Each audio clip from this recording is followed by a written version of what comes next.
When you claim you're African, you're going to get your mind back. If a generalized black woman is doing this and being this, that is that is irresponsible. No, when you claim you're African, you're going to get your mind showing back. me, black and proud. Claim you're African, because I think that if when as you claim you're a African, you're going to person get your who mind has back. a page, What I is the status of people Claim you're with half African, FBA? I'm telling you. When you claim you're African, you're going to get your mind back. that's why I was laughing because I am Claim you're African. I'm not saying the framework doesn't do a thing, but Become a part of it. we've been Embrace it. Forward to black men Become a being the part of it. masters, being Embrace in it. control. We must Become a have part our of own. it. It's only Embrace it. And those one of the Become a best part stories I've of ever it. heard. Embrace it. When you claim I've you're African, you're mastered going to get your mind that back. mental growth takes Black place. and You've proud. been Claim misled you're by African. leadership, Black for and instance, proud. that thinking you can consume. When you claim you're African, you're going to get your mind back. Black and proud. Claim you're African. Black and proud. I'm telling you. peace, and power family. Dr. Daw back in the building with brother Professor Shabazz. What it is, cuz? What's going on? Peace, cuz. How you doing? It's I'm doing fine. A lot going on out here in these internet streets to be discussed. I think it's been a while since you and I've kind of came on a Saturday. I think we want to do it like more often, but I think it's been kind of hectic recently. Yeah, just be scheduling. And we got some topics coming too, yo. We got some topics. We kind of shifted into this one. We kind of shifted into this one because of all what's going on and how some things unfolded. So let me just give you the topic. The topic that we're discussing today is Cheyenne Bryant, honorary, earned, self-taught wisdom. Why is the Black community fighting? Cheyenne Bryant, why is the Black community fighting? So again, Cheyenne Bryant, honorary, earned, and self-taught wisdom. I mean, this a lot has been going on out in these streets. I mean, it has unsettled, or it has brought up some of the wounds that are in our community. So I said the wound beneath the fight. Why is the Black community fighting? Dr. Daw, Professor Shabazz, we're on it. So family, as you come in, make sure you come in, you join, you join in, you give us a big up, let us know where you're coming from as you join into the chat room. Make sure you like this video, make sure you share this video, make sure you subscribe to both channels. The proper perspective is brother Professor Shabazz's channel, and mine is Dr. Dennis Asar Winkler. So, cuz, what's happening, man? You how you want to start this thing off? We can get it started. Look, maybe let me try to give a little disclaimer. We're not here. This is not about bashing. We're not trying to pile on. We do want to interrogate some things. We do want to pontificate perhaps, but elucidate some things. But this is not a bashing episode. This is not anti Cheyenne Bryant or Dr. Bryant, if that's appropriate. But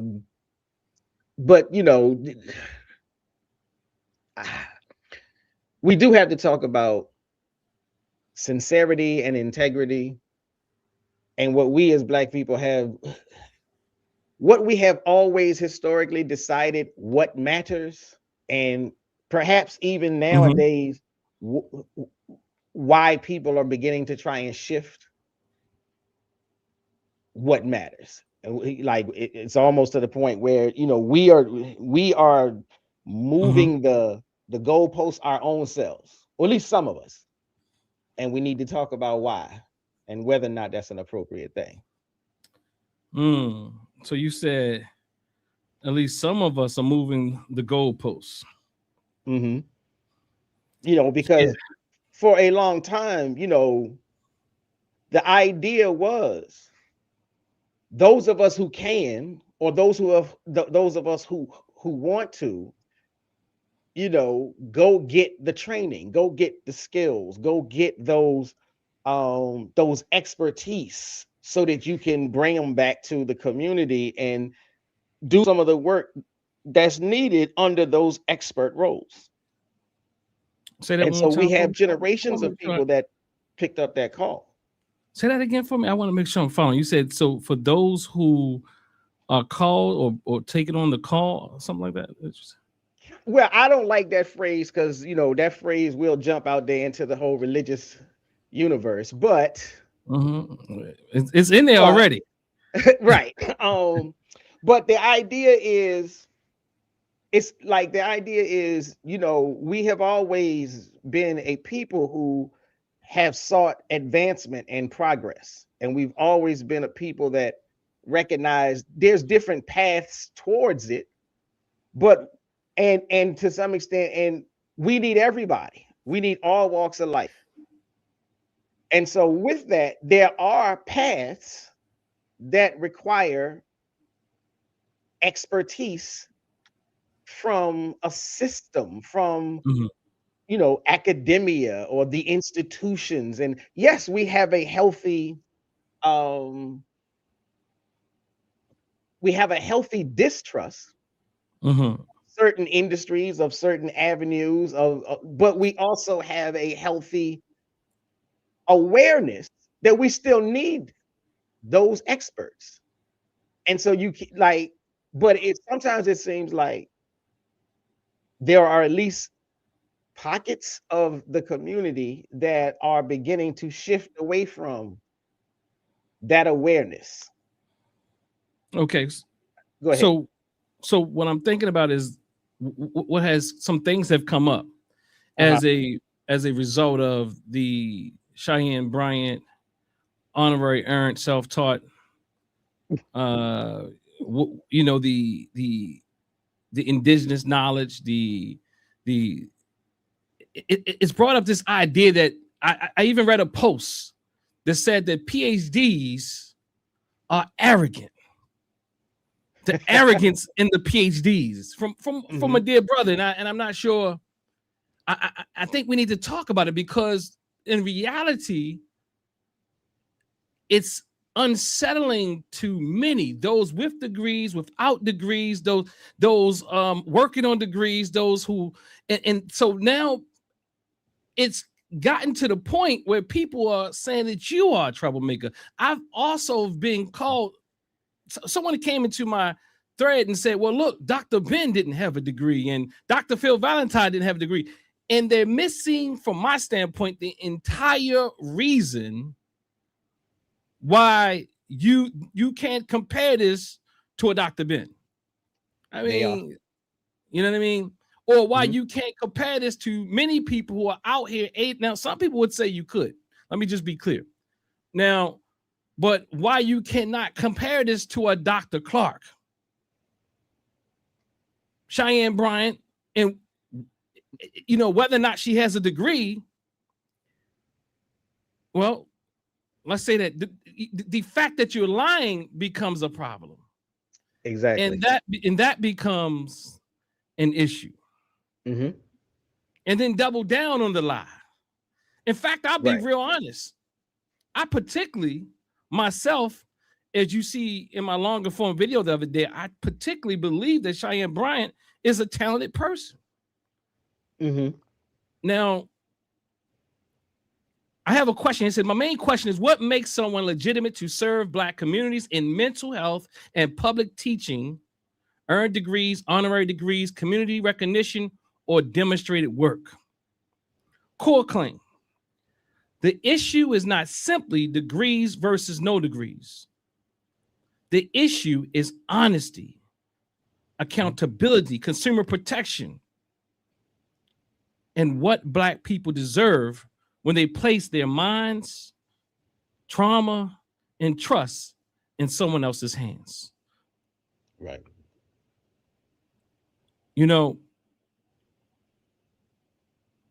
As you said, this is not an attack or non-traditional healers, community elders, or self-taught wisdom. It is a challenge to deception I want to put that word up there. It is a challenge to deception. Blurred credentials. I mean, it has been, it strategically has been done. And I noticed this, and I noticed with quite a few people in our communities. And we got to have the real talk, because it's not as simple as you think you better because you earned a PhD or a master's degree or a bachelor's degree, or I have an honorary degree, or I have no degree. It's just not that simple. That's not even the conversation for the most part. But the fact that it is coming up, I think it needs to be dealt with, because it's needed to be dealt with a long time, because you have people in all these different arenas or different ways of knowing, understanding, and engaging that feel some kind of way. And I want to be very clear. You know, I think I have to kind of like set the stage a bit, because like, and this doesn't matter, but I just want to be very clear, because people throw you in a box. Right. Like, yeah, when I got out of school, I went to junior college. And then I went straight into business. And I was a business person for many years. In that, I mean, out there doing a good job. I decided to go back to school. So what I'm saying is I was already in the community. I decided to go back to school for the community and the work I was doing in the community.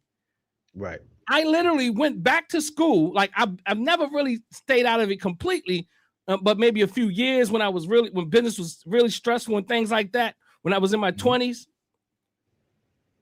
But I was going part-time. Business was banging, you know, real estate, communications, a truck rentals business, all types of things. Community work, community organizing, all that type of thing. And I said, well, look, it's time for me. I'm going to go back to school so I can further my community work, so I can be more of an investment into the community that I'm already serving. So I went back with intention. I had already been going, but let me be clear, from 2010 to 2022, while I was still maintaining business, a family, community organization, struggles, all types of things, from 2010 to 2022, I went straight through. That is what, 12 years or nearly 12 years. That's not even counting the 55 credits I had before I went back. Right. I did, and it's not also counting the earned credits that I got from my real earned life experience, or whatever they called it. As I went back to Sojourner Douglas, and they gave some credits because my initial degree is in administration with an emphasis in business administration. Right. But I went there to get that so I can go back for my master's degree. And I didn't even think I was going to go for a doctorate at that point. But like I do, I just continue. Right. But why am I saying that? I'm saying this to say that I have plenty of lived experience before I even completed one degree. Because people throw you into these categories that you just, and we shouldn't do that. I'm saying we shouldn't. But we shouldn't just, he's just a college boy that just went straight to college and he never had no life experience. He's just a college, he's an Alpha, Delta, Di, Phi, Psi, Chi, all that. I ain't none of that. But, some people are. I'm not saying that you shouldn't be, you should be. That's not the fight today. That's not the argument today. And we can deal with that another time. You know what I mean? We can, that's somebody else's work. Let me just say that. So I'm saying that to say, because people put you in these boxes. I was already out doing the work in the community, in the African-centered spaces, in the political spaces, in the Pan-African spaces, and business space. Like everything I did was always about the community, from business to politics. To me, again, it's all politics. It's all political. Even my very reason for going back to school had a political agenda. And when I say political, I mean an agenda to empower or not just empower my people in that sense to achieve power and African sovereignty, Right. self-reliance, Mhm. self-determination, all those type of things. What you say, cuz? No, you're right. The box that they put you in. Now, honestly, I think So that's my that positionality.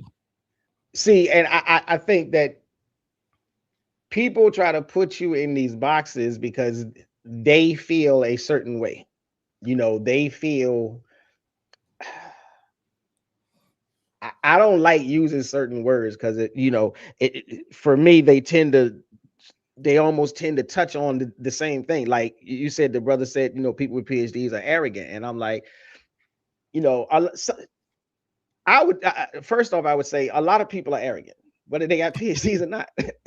you know, I used to make this joke with people. I'm like, if you're a black man in this country and you're surviving the system in any way that you're surviving the system, you should be arrogant. If you get if you're living and you get over a certain age, you should have a certain amount of arrogance about you, because a lot of us don't make it, and a lot of us don't get those shots and opportunities to get through doors and whatnot. But at the same time, sometimes it's not that the person with any type of formal training is arrogant. It's that the people that you encounter feel a way about their own selves not having a training, a degree, a certificate, or whatever. And I'm like, again, and that's what I was saying at the beginning, was for a very long time, as a community, as a group, we have always pushed ourselves and pushed each other. Generation older down to younger generation have always pushed ourselves to advance the community. From the root, from the nuclear family, you have children, and you want your children to grow up, and some people say grow up and go to college and get this. Some people say grow up and get a trade and do this. Some people say, all of this has always been a part of the culture. And so then when people do it, I want my baby to be a doctor. Then when they go be a doctor, they feel slighted by you being a doctor. I want my baby to grow up to be a lawyer. They go get a law degree, and now they feel slighted that you got a law degree. And I'm like, so that's what I mean when I say, like, there are parts of the community that they're like, to me, like, they're beginning to shift to this. Well, they're shifting the metric and the goal and what the definition of success is. And I think some of that has to do with like the full scale defense, from what I've seen, of this whole Dr. Cheyenne Bryant scenario thing. I've seen a lot of people who are working in various professional fields not supporting, calling her out for this, that, and the other. And I've seen a lot of people in comment sections, and I can't call it. I can't tell if I don't know who you are in the comment section.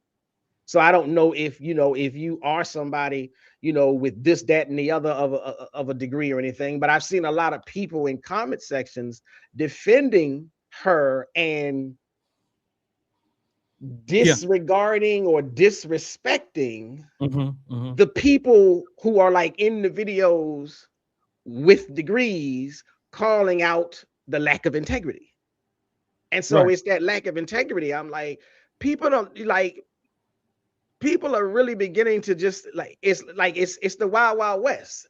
If you make money, that's all we care about. And anybody else that has any questions, any issues with how you made your money, you become the bad guy.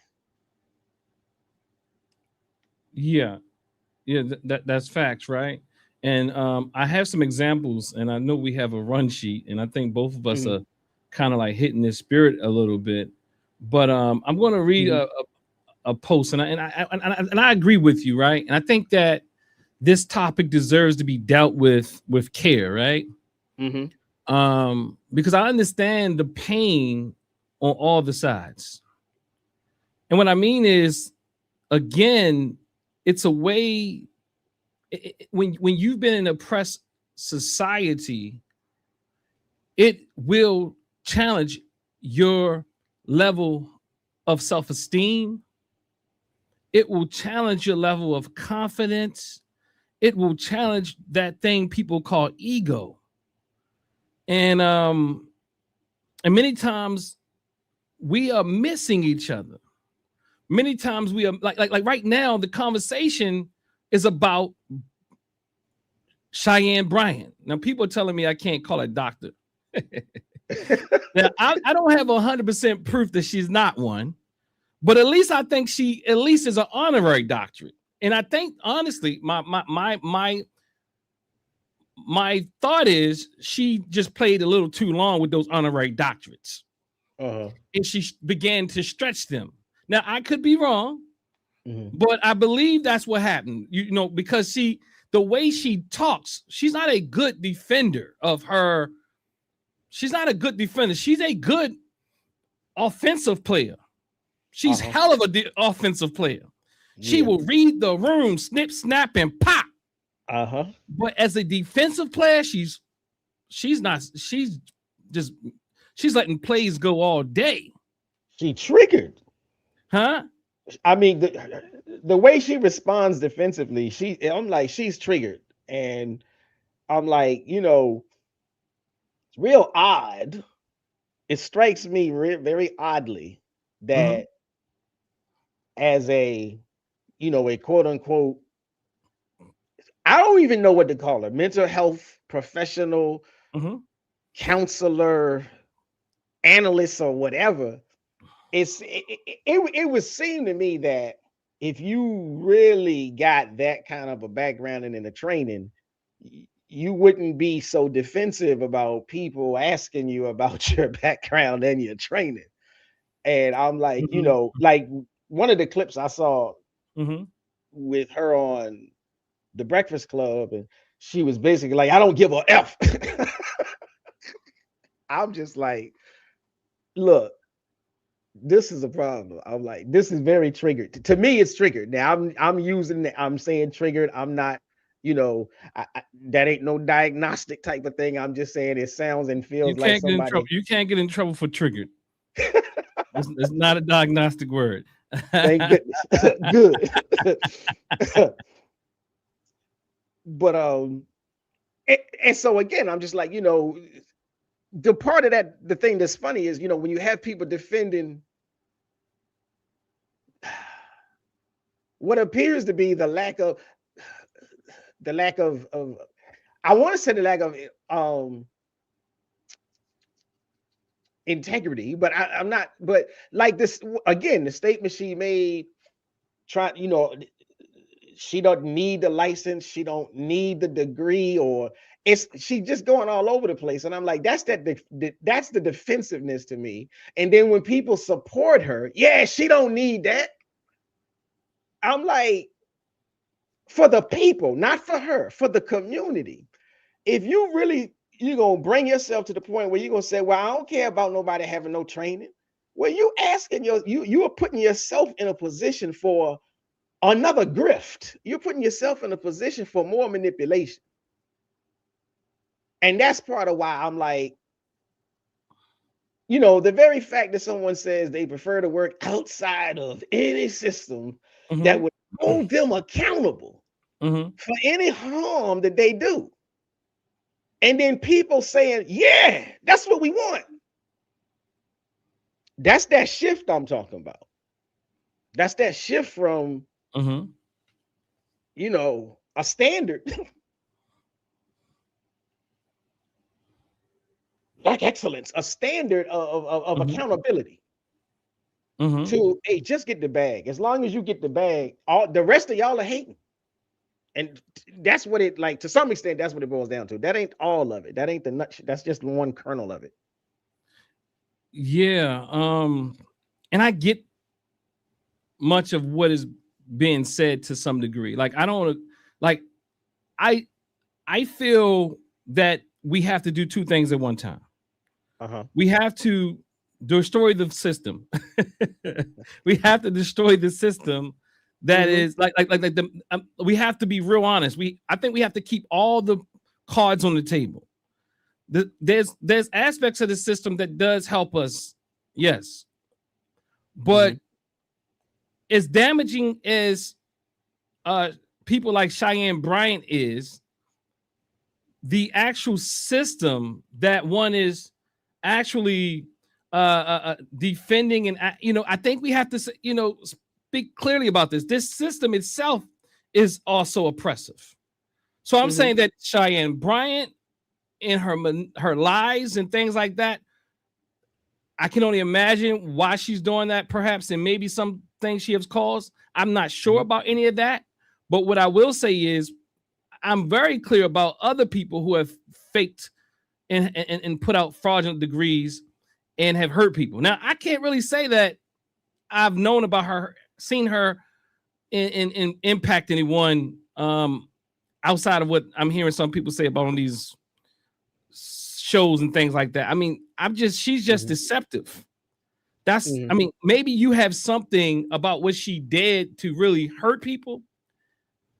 Now some people are saying that she will hurt the image of professionals, right? Yeah. And it's already difficult. So that type of hurt could be one of the forms of hurt, right? Yeah, right. I don't think Cheyenne Bryant is that powerful, but I do think that she can impact it in a way.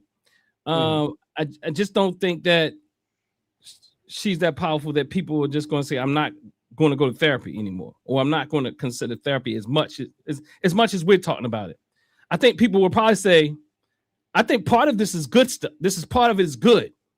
That now people are now saying I have to look more into the backgrounds of people that service me. I think part of this is needed. Then also I think it's partly needed because these conversations where we have people, degreed people who don't have degrees, people with honorary degrees, people who have different ways of knowing the world, like really unsettled at this moment. So I think this is a time which seems chaotic that we can actually literally be utilize this as a time to really explore some of this hurt and pain in our community, this division in our community, the good things that we can get out of therapy, but also the exploitative system that we find ourselves in that also keeps us in coping in the system that we're in. I mean, go ahead, Luck, you had something to say. No, you're well.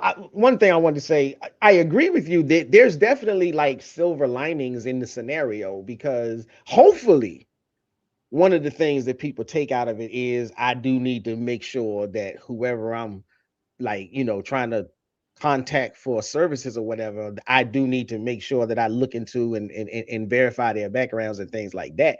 And that's great if that's the case. I think part of what my concern or what my fear was is that with the level of people that are supporting her, or with the level of people that are quote unquote attacking is a wrong word, but attacking people who are calling her out.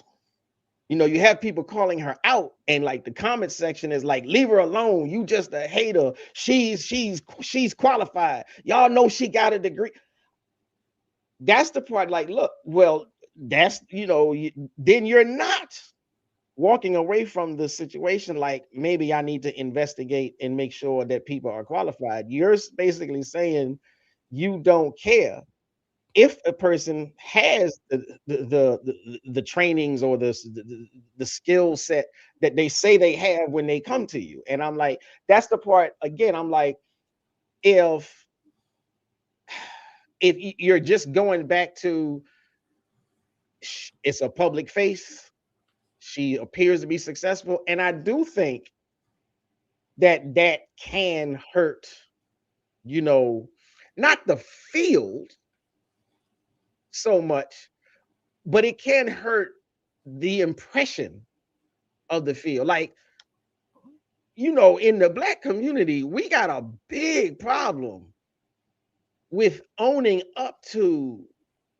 the need and the positive impact from mental health. And so I'm like, if people, this was sort of like, I'm not, I don't want to sidetrack too much, but it's sort of like the same part of the same conversation that popped off when we had those murder-suicide scenarios, where rather than deal with like the clear examples of the two of those men who were experiencing mental health crises, we wanted to call it something else. And so rather than deal with the fact that if you desire mental health counseling, then you need to make sure that you're getting qualified help. And it's just like if you need a heart doctor, do you not want someone who has the training that they say they had? If you need a foot doctor, are you just going to go to the one that was on TV? Or do you want to make sure that they actually got the training that they say they got, and they're actually, qualified to do whatever it is that they're supposed to be doing for you? And so that's the thing, when people just leave her alone, she good, she pretty. So I know we have a run sheet here. Okay, yeah, let's try to, because I know I'm bouncing. No. Well, I think we both are. And I think, I'm okay with that to some degree. I'm just trying to respect you, because I'll rip it up and throw it away. hey, you give me any inkling, I'll just be going, But one thing, I know you talked about this, there's one thing that I do want us to talk about, this idea of pretty privilege. I want us to kind of talk about that later at some point. Okay. I do want us to hit on some of these points on our run sheet. Okay. But also, I just honestly, just to kind of respond to what you said, I'm still not convinced that this is, I think this was actually more positive than, even when I look at the comments, I have very few people that are literally so in defense of her. I do have some that I'm going to show. Okay. But for the most part, even the sisters, the sisters have come out and they not playing. They like, hold up now, Sister Cheyenne, girl, they like, girl, just look, they like, girl, just tell us you didn't have it, or but even that would not be enough. I think that's problematic too. But hold on one second. Let me try this. This is funny, y'all. This is funny, right? Just a little humor. Oh yeah. I have a PhD. And what does PhD stand for? Person having degree. Who wrote these questions? Can you provide your degree for us? Hold on. Let me find it for you. Hold on. Give me a second. Oh, my lashes. Transcripts. Everybody keeps asking me about transcripts. What does gender have to do with this? I'm a doctor. I tried getting my dissertation, but the school was closed down. There's a Walmart there now. Oh, so okay. I called Walmart and I said, hey, this is Dr. Jasmine. Do you guys have my transcripts? My transcripts. There's a shoe here. It's crazy. They didn't know what I was talking about, so I can't find them, honey. This is cute. Now, this is cute. This is cute. Let me put this on. Now, Dr. Jasmine, can you provide it? Okay. Degree. Right here, baby. That's not the degree we were referring to. We're referring to documentation. You mean paperwork. Yes. Doctorate. Can you spell doctorate? That's right. I ate it. Okay. You know what? We can wrap up the interview. Don't worry about it. You know what? You. Thank you for your time, doctor. And anybody asking me to prove anything. Okay, let's get her out of here. Let's get her out of here. Yeah. So I mean, a little levity, Right. a little levity, but peace, Dr. Ball. Let's speak to the family real quick. Peace to why I never can say his name. Wahoo HP. Shabaka, Yeah. what it is, Baba Shabaka. Mr. K is in the building. We're gonna talk about that, Mr. K. We're going to talk about Dr. Ben and Dr. Clark were trained and mentor and intellectual scholars with academic. We're going to talk a little bit about that a little bit. Not going to go too far into that, but peace and honor to Dorian. Family, make sure as you come in, you like, you share, you subscribe to both channels. So yeah, Mr. K, who else is in the building? Buddha, Namaste. But Mr. Shavers, peace and power. So yeah, we're going to talk about this. It's kind of like another war that I know some people say I don't want to call things a war. I mean, whatever. I'm going to call it a war today. I don't have the vocabulary to speak of it in any other way right now. So that's one thing I wanted to show, right? But I also want to kick it off with this right here. Okay. So I did a video the other day, and I can't remember if this is the longer form video or the clip. Now the clip that I put out, it has gone, it's climbing up there, it's climbing, and this might be what they're responding to here. But if you see here, under the video, I'm using too much technology at one time, so it's under this video. I'm using too much technology at one time, but this is the one that said I have my transcripts, and then an individual looks like a sister says, you all are debating about having Western education. These Pan-Africanists shaking my head. I say, do you really believe that's the point? Do you really believe that's the point? Then she responds by saying, that's the reality. Dr. Ben nor Dr. Phil Valentine have degrees. We have bigger issues than debating about his degrees. I don't know what the his is, but okay. And it looks like I myself have I'll just read this because I might have to do something a little different. But it says here, I put here, this isn't about degrees. This is about lying about having them. But there are many of our greats that have them, like Dr. Amos Wilson, Dr. Marimba Ani, and I even talk about Dr. Anthony Browder, Dr. Asa G. Hilliard, Dr. Wade Nobles, Dr. Francis Cress Welsing, etc., etc., etc. Again, this is about dishonesty, lies, and deceptiveness. You see, so that is where the conversation has shifted. Now, I will say, again, this is a typical response when you talk about something like FBA. Mm-hmm. This is a very different, the Beehive. This ain't like you dealing with Beyonce's Beehive. This is a bit different. Most of the people aren't coming like this, from my standpoint. But I do see people getting the best education they've ever gotten about mental health right now.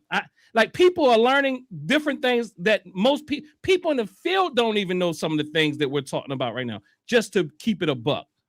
The people in the field, I'm talking about people in the field don't know a lot of these things. A lot of things you don't know until you even, things I didn't know at my master's degree level while I was working on my master's degree, I didn't learn until I got my doctorate degree about the field and even the differences and the nuances and all these different things. And then some you had to do self-study. A lot of us don't even understand the differences in lots of things. But again, I think that I haven't heard where she has hurt people specifically. I know hurt always comes about. We can't stop hurt. But I will say is that this has been a time where I've seen people have to ask questions. Now, do I think any of my clients are going to stop seeing me because Dr. Bryant? No. Do I think that anybody who's interested in therapy for the most part is going to stop because Dr. Bryant, who didn't have a degree? Now, if she had a degree and then she did something crazy, then I would say, yeah.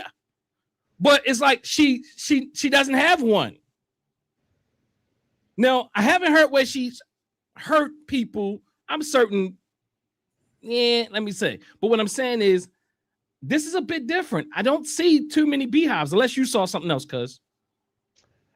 I mean, I saw those types of comments.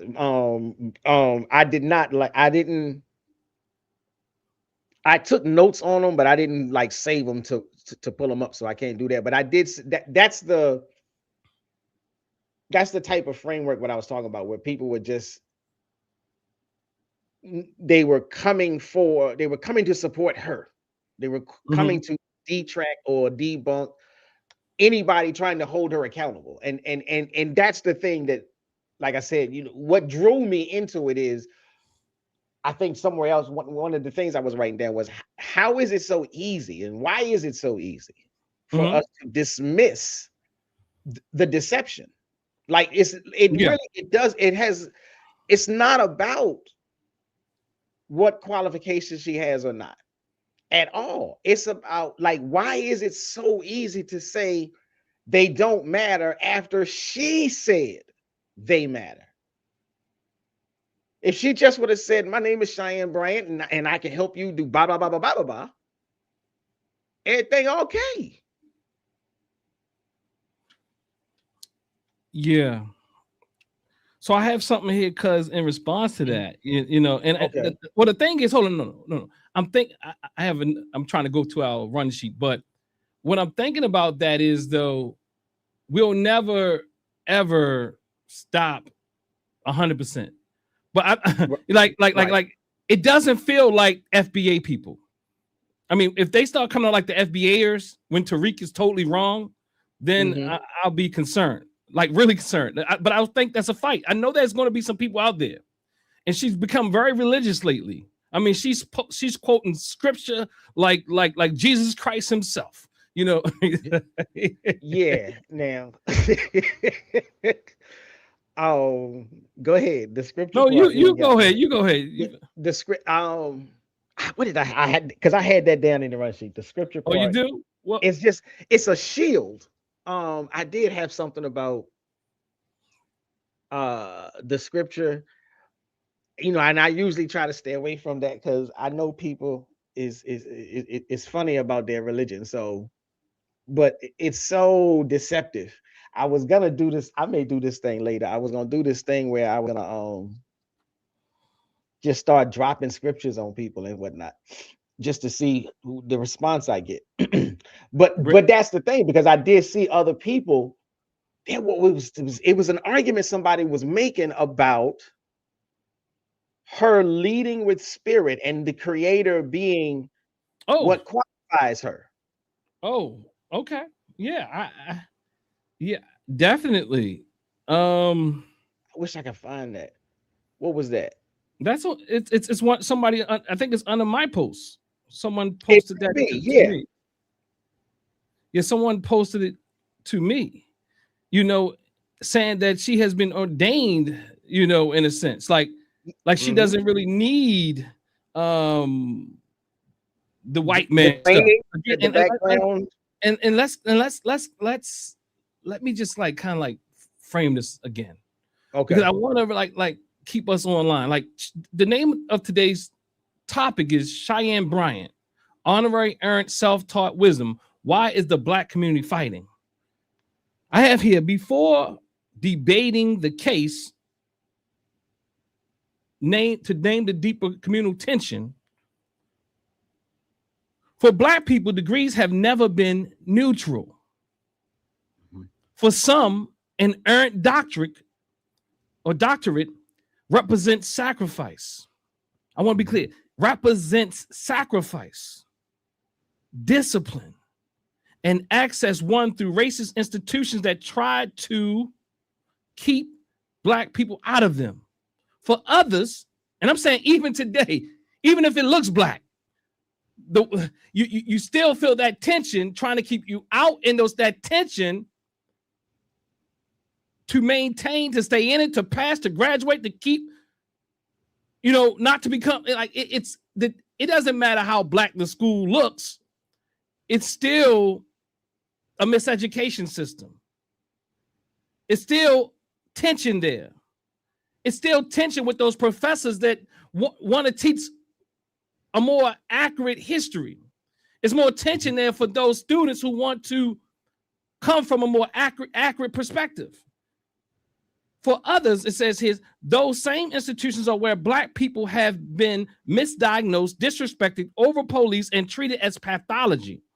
So this fight is not just about one person. It is about whether institutional validation can be trusted, whether community wisdom counts, and what standards should govern people who claim authority over black healing. And what I'm saying is like these new fights, these aren't new fights, but these unsettled, these wounds are rising to the surface. And I think that again, I'm going to say it again, we all kind of miss each other. Some people see that people who they can't see the pain and the hurt and all the work that they put in, and then they feel like, then they're like, why are you so big on this doctor title? So now everybody's like, you're a doctor, you're a doctor, you're a doctor, you're a doctor, how they say Oprah did it? Oprah gives them out. You get a degree. You're a doctor, you get a degree. You're a doctor, you're a doctor, you're a doctor, you're a doctor, right? Mm-hmm. And part of the, and then you can do that in that sense. And you're like, so this person is like, yo, I just worked, almost killed myself for the last decade or more. Right. Doing this. And now, everybody get to be one. Even Cheyenne Bryant. Cheyenne Bryant get to be a doctor now. You know what I'm saying? Like, look, hold on. I actually worked so hard and I missed so much time. Look, we have to be real honest about this. And I think we all have to talk about this in a real way. Why are people testy when they work so hard? Because they miss time from their damn family. Right.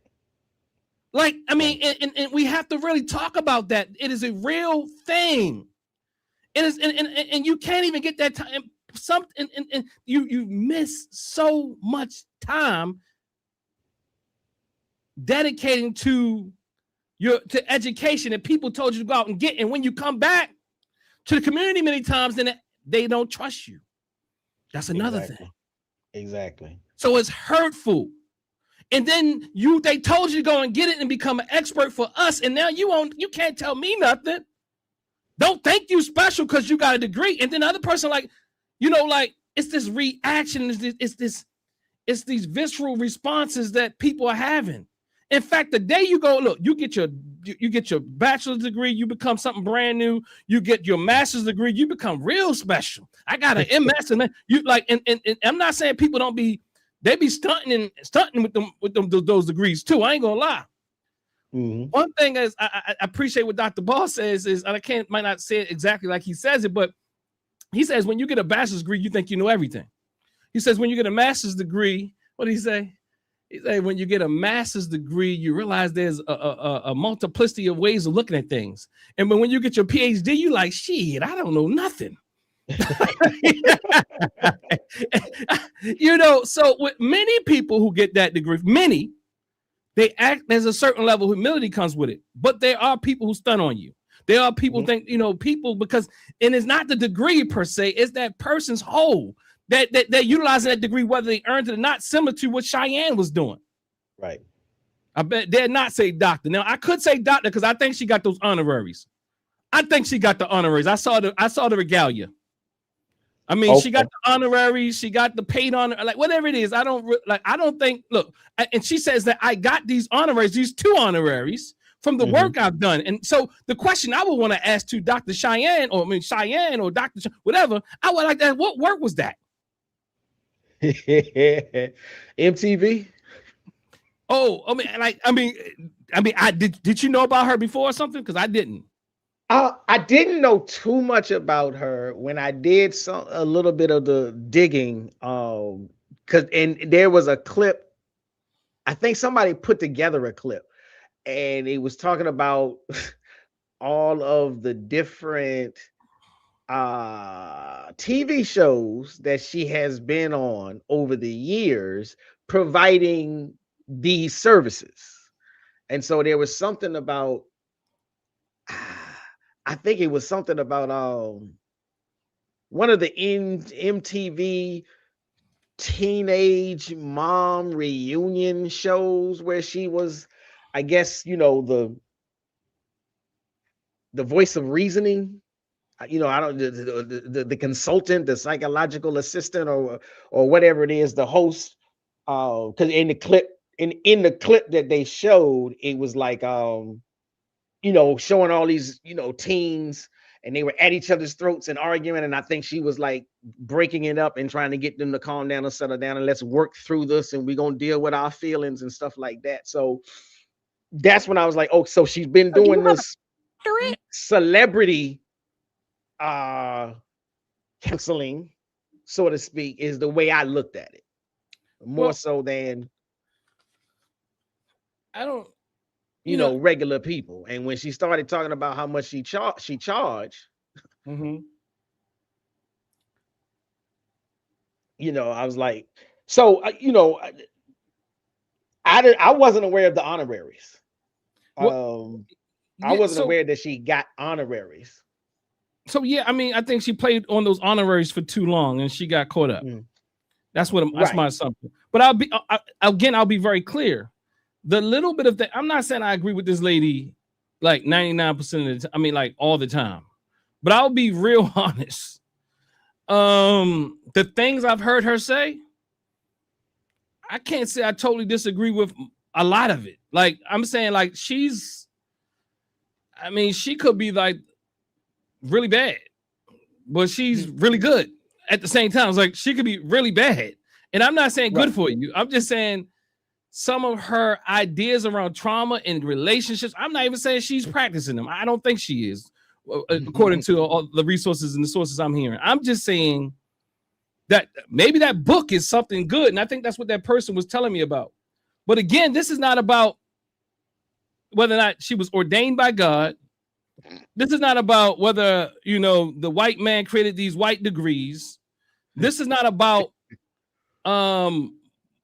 whether she has earned degrees or honorary degrees, as far as, I mean, unearned degrees or honorary degrees or made up degrees. This is about her saying that she has things that she doesn't seem to have. This is about her honesty and then her response to it and her doubling down on it. And now her campaign to point fingers at other people and make like they are the problem. You know what I mean? So again, we get lost when we say things like, I want to read this. I want to read this post just to kind of get us,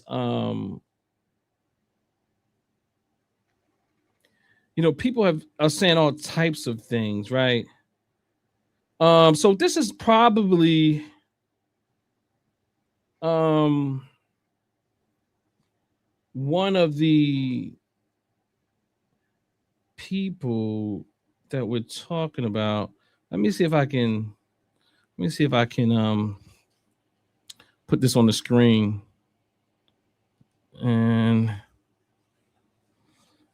so someone here is under the video I did last week. Said someone who can admit. So because in the video I put out, she spoke about narcissistic traits. So someone who can admit they have narcissistic traits should be appreciated. Narcissism is a spectrum from extreme psychopath to controlling energy. I don't even know where they got that from.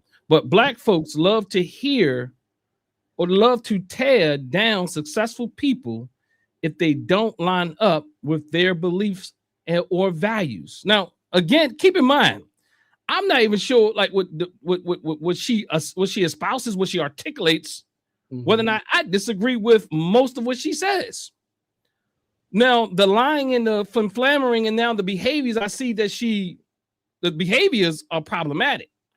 I mean, I kind of already knew the way that she's very like, and we can talk about this pretty privilege, and I got my own thoughts about that. And in fact, I'll just be real upfront. I don't even like the term.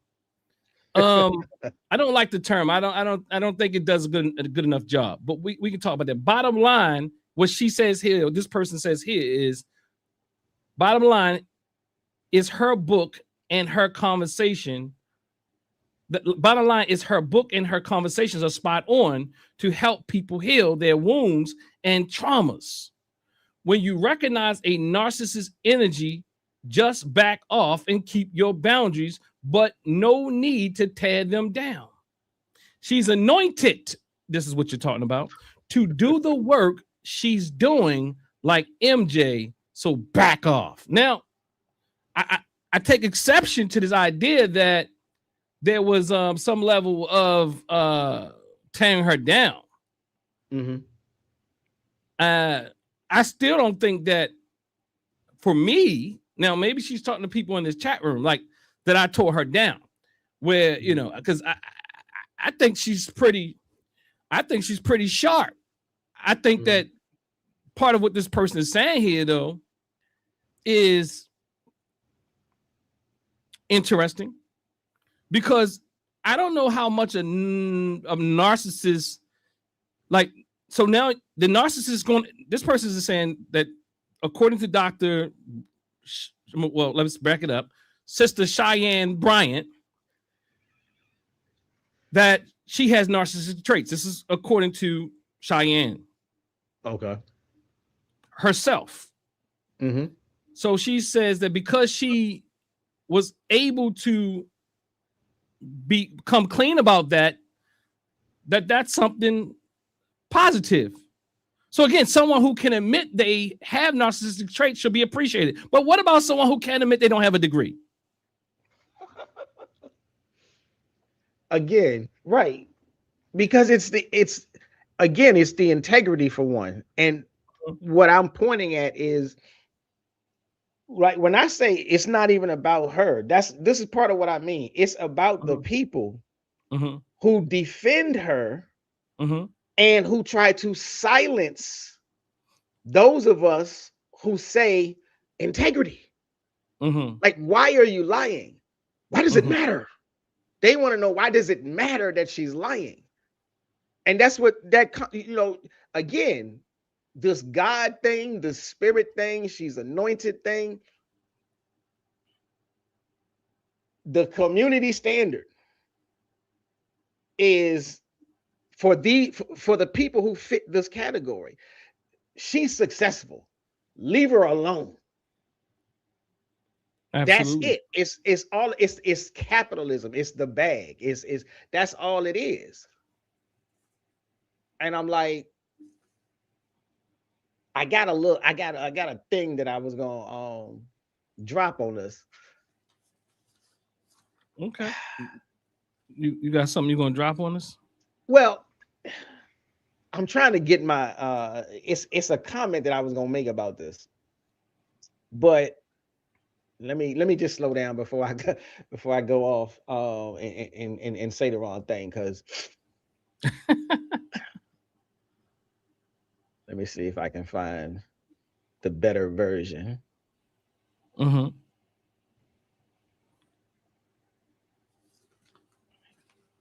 So okay, so let me say this, because all of these people, you know, she's getting all of this support in spite of clear problems with integrity. So there's too many people, I think there's too many people in the Black community, but definitely like people who support her the way they're supporting her. And again, even people like, you know, over in that FBA community who support their influences. You know, people are selling themselves out. They're selling themselves out because all they really care about is a new type of success, not the old school type of success. But today's success is measured only by popularity and money. And if you get both of those, you are godly. And no one is allowed to question you. And so people don't care they don't care if you have a degree. They don't care if you lie about having a degree. They don't care. They care that you made it. They don't care if you're trained. They don't care if you lie that you lie about being trained. They care that you got the bag. They care that you made money. Because if you made money, if you can make money, and in particular, if you can make money lying about going to school, they can do it too. So they don't care if there's training involved. They care if there's dollars involved.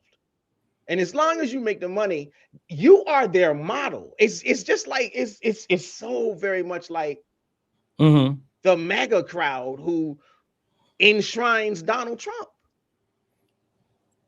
It's just if you got the success, that's the metric, that's the yardstick, that's the model. And anybody that says anything negative towards you, and accountability becomes a negative.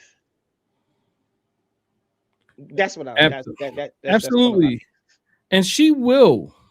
And let me be clear, because I want to be very clear on some things I said earlier. I know that if I already assume that she has hurt people. Let me just be clear. And if she hasn't, by some magical way, she hasn't hurt people, she will hurt people. The more powerful she gets, because she even spoke about how her narcissistic traits show up when she dealt with a man in her life. She was saying that I didn't have to treat that man that way. I did it because of these traits. So even with my own argument that I don't know about any harm that she's caused, but she has highlighted that. I can only imagine that she's caused harm. I'm talking about on an individual level, and she has caused harm to some people out here on social media, and maybe impacted the way that they see things. But I don't think, again, I think that this here, it is one of the best. I know this is like one of the easiest. It might change. This is one of the easiest fights against a cult figure, because you ain't gonna have your chat board's not gonna look like this if you come for Tariq Nasheed. Well, maybe she doesn't have bots yet. Yeah, she herself says that she got her village. Oh, she told him hold down right now. Maybe. I'm just saying, like, she has her own, because she said in the Breakfast Club video that she was only going to address some of these things because she has a village, a fan base, a supporters, and she I think she gave them a name. And so she was like, I'm only going to talk about this one time for those people who fit this category, and for everybody else, I don't give a. So I mean, it may not be as large as some of the other cult-like influences yet, but I think it's coming. You think it's coming? I think. Well, yeah, I do. I think it's coming because I think that's her intention. I think her goal is to get the bag. Her goal is to blow up. So, and I'm not saying it like she needs to be stopped. I'm just saying she's on a projection. She's on a trajectory. She's on a book tour. Like, she has goals. She has an agenda. And there's nothing wrong with that. But that's the nature of the beast in that territory. If you're climbing that ladder, that's coming. Okay. Well, I'm not sure about it. I can't, I'm not sure. I heard some things about the publisher actually giving people money back. I don't know how honest that is or true that is. If they want their money back. At this point, it feels more like Rachel Dolezal to me. I can see that. Yeah. Yeah. It doesn't.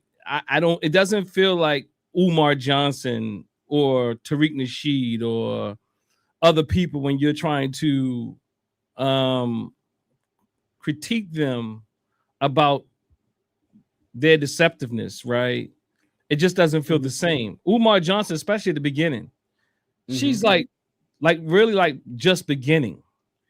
And you know, and one of the sisters under one of my posts said that brothers, now that everybody's holding her accountable the way that we are holding her accountable, it's now time for brothers to hold. If only men could hold other brothers accountable like this. That was one of the responses. Now for me, I thought that was, you know, I get it. It might not be specifically for me, but I typically, that's where I hold these brothers accountable, and they're harder to hold accountable, like literally way harder. Like people, like the videos about Dr. Bryant are like going viral. People's responses are with not a lot of pushback. Again, there's some pushback because there's always going to be people who are mesmerized and hypnotized by the celebrity and whatever assets you say. But let's do this. I'm going to this point on our sheet is called titles. Okay, it says community honorific versus institutional claim. The difference between community doctor and institutional conferred doctorate. Difference between you know, I'll do it this way. I'd rather do it this way because I want to keep on topic with this pain that we have again. And I want to talk about like so again, I was speaking to the pain of, and maybe why you see people over respond to when they see people use the word doctor. What does PhD stand for? Or what many believe is an over response to this sister Cheyenne Bryant. Many people believe it's an over response. And this is one of the posts from a dear Baba in the community. And what the post says is, let me put it on the screen. One of the Babas in the community, and we're going to open the lines later, family. So it says, the PhD arrogance is deafening. My doctorate is honorary. I'm proud of it. I wish all I had to do in order to get where I'm at was my homework. That's not a slight. I know people who work their butt off to get a PhD. I've helped 2 people write their dissertations, but some of us take different paths. Some of us choose to learn by living. Some of us take on challenges that the local college doesn't offer. Respect to both the traditionally qualified and the uniquely qualified. Again, respect to both the traditionally qualified and the uniquely qualified. Just keep in mind that with all the degrees we've collectively acquired, we own less than 1% of the land in this country. Our children consistently rank at the bottom academically. We arguably have less political and economic power today as a community than we did 40 years ago. Our neighborhoods are decimated. The wealth gap is increasing. Need I go on? So the question isn't the legitimacy if your degree, it's the legitimacy of our individual and collective purpose. It's the legitimacy of our agenda imagine arguing over who's the most individually educated. I guess that means most individually educated while we are collectively losing. Let me say that again. Imagine arguing over who's the most individually educated while we're collectively losing. Get focused and get back to work.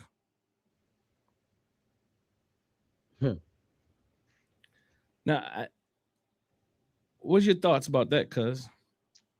I mean, I like the post. I like parts of the post. I take issue with parts of the post. I respect anybody.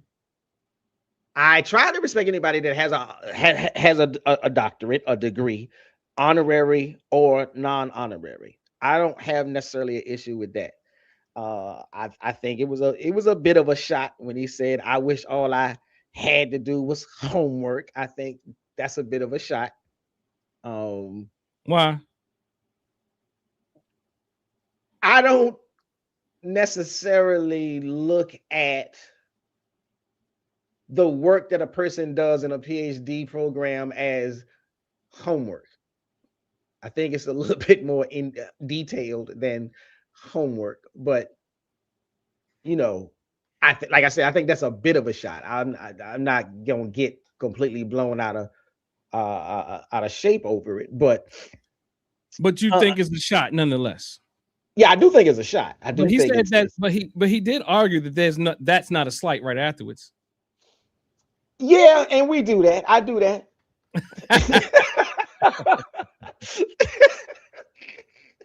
We always do that. And so that's why I'm like, it's a little bit of a shot, but all in good fun, maybe. But to the larger points that he's making, I mean, you cannot argue against the idea that the community has deep problems, the wealth gap and problems with the educational system and the quality of the schools and the quality of the academics and so on and so forth. You can't, I don't think anybody could legitimately say that ain't real. That's very real. The lack of, land ownership in the Black community, that's very real. I don't necessarily think it's entirely germane to, again, this is a conversation about honesty and integrity. Mm-hmm. How we advance, how we protect the status, the standards, and the standards of the community and the progress of the community is still different from who do you trust and how do you trust them and why do you trust them when you're going to, again, if with any type of qualification, okay, I want to send my child to this school, and you find out that nobody at the school has ever opened up a book about teaching. Are you still going to want to send your child to the school? Like if Dr. Umar ever got the doors open, and there are no qualified teachers in the building. Yeah, I feel like if I really had to be real honest about this, I feel like there's a lot wrong here. Okay. And I think that part of it and there are issues in our community that are here, and some of this is deflection.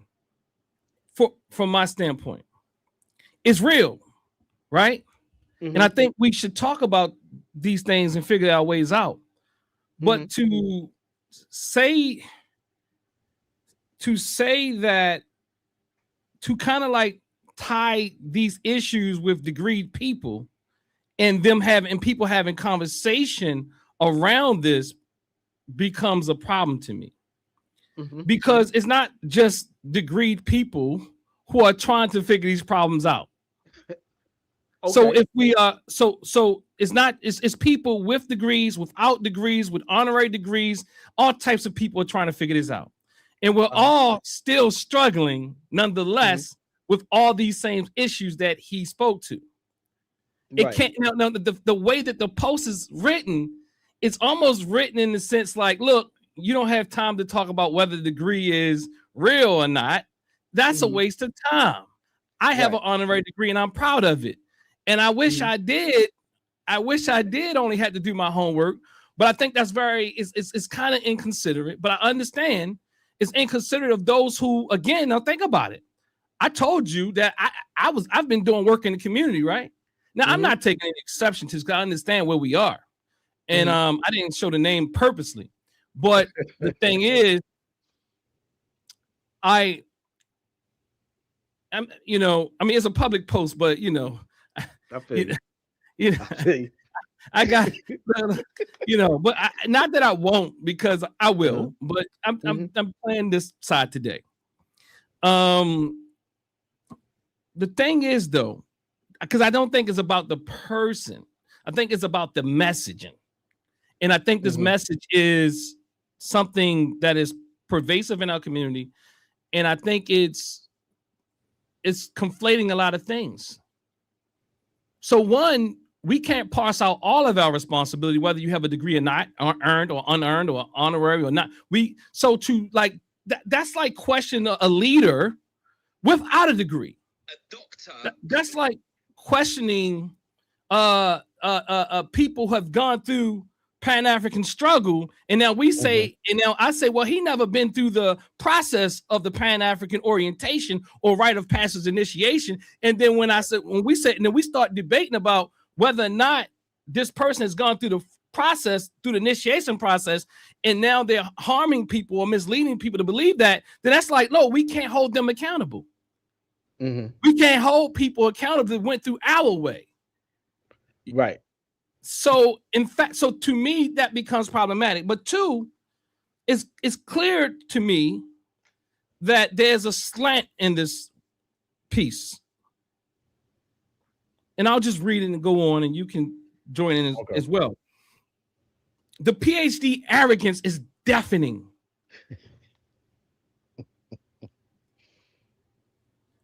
Right? The PhD arrogance is deafening. My doctorate is honorary. I'm proud of it. Now, I don't know, somebody might have shot a dart at my dear Baba. Right. And he might be responding. That's what I'm thinking. I wish all I had to do in order to get where I am at was my homework. Let's stop there. The reality is there's no Black person that I know that all they had to do to get these degrees, I work with them, is their homework. Right. The very fact that, and I said, like we got to listen to both sides of this, all the sides. I feel my brother Baba is saying, because they are this system and institutions have us fighting against each other. But I think we have to balance this out a bit. I wish all I had to do in order to get where I am, where I'm at, was my homework. That's not a slight. You said that's not a slight. That's what he said. Oh no, right. He said that. Okay. But there's too many people, Black people in academia go through a lot. And that doesn't mean that they didn't also fight and do all other things that people are doing when they go through academia. Doesn't mean they didn't raise families. Didn't mean they didn't struggle in the streets. Doesn't mean they didn't struggle in movements. It doesn't mean any of that. And it doesn't mean any of that. But I've never seen this straight linear approach for Black people who go through academia. Now, there's some. But I'm talking about especially when you start getting to your higher degrees. But I do understand that I think a dart was shot, perhaps. And maybe he felt something. But the way we tie this in with Cheyenne Bryant is problematic for me. That's not a slight. I know people who work their butts off to get their PhD. Now, that's the neutralizer. Right. I've Right. helped 2 people write their dissertation. So, I mean, I can do it too. But some of us take different paths. That's a qualifying factor. That's something saying that to me, that's like, he's educating here. That is not the only path.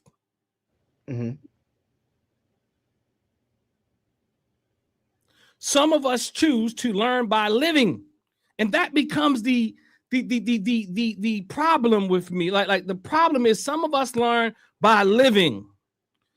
I don't know any people who went through any PhD programs who have not also learned by living. Right. And I don't know anybody who hasn't gone, well, that haven't learned from some way of book knowledge or some level of academic, even if you didn't go to college. Some of us take on challenges that local colleges doesn't offer. See, some of us, he says here, some of us take on challenges that local colleges don't offer.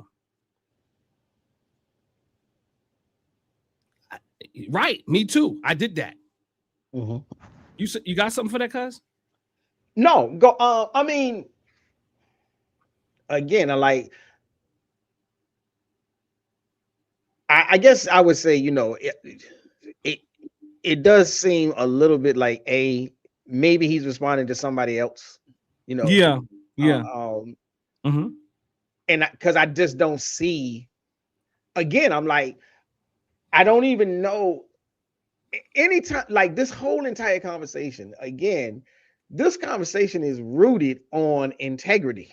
It's not rooted on, sentiments and feelings and arrogance and I got this and I did that. This is integrity. That is all this conversation is about. So I was like, I don't know what transpired to make him, go in. And like I said, he's throwing some shots here and there. He's making some serious points, but I don't think those points, I'd love to have the conversation about the Black wealth gap. I'd love to have a conversation about poor schools. That ain't what this is. That's just not what the ire is about. Yeah, absolutely. That's a fact. And and perhaps as you're saying it is a response, but it gets to a point where it ties back to this conversation about Cheyenne. It's like, shut up about Cheyenne already. Respect to, and then it goes on to say respect to both the traditionally qualified and the uniquely qualified. Now think about that. Listen to that. Respect to both the traditionally qualified and the uniquely qualified. See, part of the struggle I had with this post is dichotomized. It's as if those who've gone what they call a traditional path are not uniquely qualified, or those who are uniquely qualified are also traditionally qualified. It's almost as if those who have PhD have not went through the school of hard knocks. And then it's talking about the P, and it starts off with the PhD arrogance is deafening. Now, I'm not sure. I mean, maybe there's a lot of PhDs going around saying some arrogant stuff. I've listened to quite a few people, and as it pertains to Cheyenne Bryant, and my major critique of them is that at times they sound like they're really supportive of the system and establishment itself. But I also understand why they're saying this, because they're trying to protect people. We've been trained in ways that says if you're not licensed or qualified or you don't hold certain levels of ethical standards and things, you can hurt people. And it's true. That it is true. And I think that that's essential to open up this conversation around traditional healers, because I have a problem with people who are a part of what they're calling here those traditionally qualified, but also let's talk about the traditional healers. Because I have seen so much unethical practice as it pertains to traditional healers, but I don't see many of us in these communities have that smoke for them. I can say like pseudo killers have that smoke for traditional killers. I'm sorry, traditional healers, and a lot of them are traditional killers at this, But so, and what I mean is, they exaggerate what they can do for people, and so I say we must have that same smoke both ways. Because a lot of us, it's hard to come out and say anything like the sister said earlier, like Phil Valentine doesn't have a degree, and this one doesn't have a degree. Dr. Sabi doesn't have a degree. If I literally, this brother, what's his name, who got the fake degree on his website, the fake PhD, but he's a healer now, and everybody, he said just drink water and everything's healed. I'm just being funny about that. Oh, the Yaki. Yeah, him. So everybody. Nobody wants to deal with that. No, you ain't talking about that. The arrogance of many of these traditional quote unquote healers or frauds. Yes, that is what we have to deal with that as well.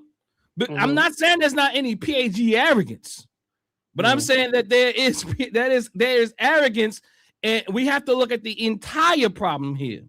And the problem, again, is not about her having a legit degree or not. If she says she had a fake degree or an honorary degree or no degree, then it wouldn't be no smoke for her. But the fact that she lied to us, doubled down, and then played in your face becomes the problem. She said, look at y'all, I'm not doing nothing. She just doubled down and called y'all the problem.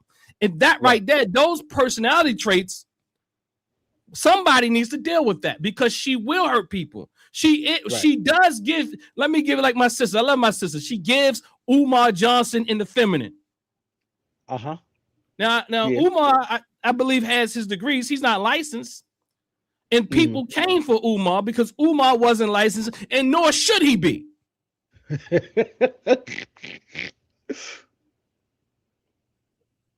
Let's keep that a buck.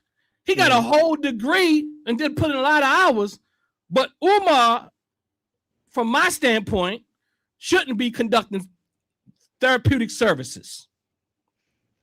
I hope he ain't. I hope he ain't. Well, go ahead. No, I'm not. I thought he was some kind of school counselor. He definitely don't need to be doing that. No, he's a school psychologist, but I'm not sure if he's certified anymore. Oh, okay. But you can see in his personality, quite like Sister Cheyenne, there are some issues. Yeah. And I'm not saying that we look. I'm not with all the whole idea that we all got our stuff we got to grow. No, some of us got a lot more issues going on, and we have to be clear about that. Those people who say things like that, you are ill-informed. The fact that we all got problems. Well, does that mean I can't hold this brother accountable? His problem is knocking people upside the head, and my problem is that I make mistakes and step on their feet. Now we don't deal with those the same. So the fact that we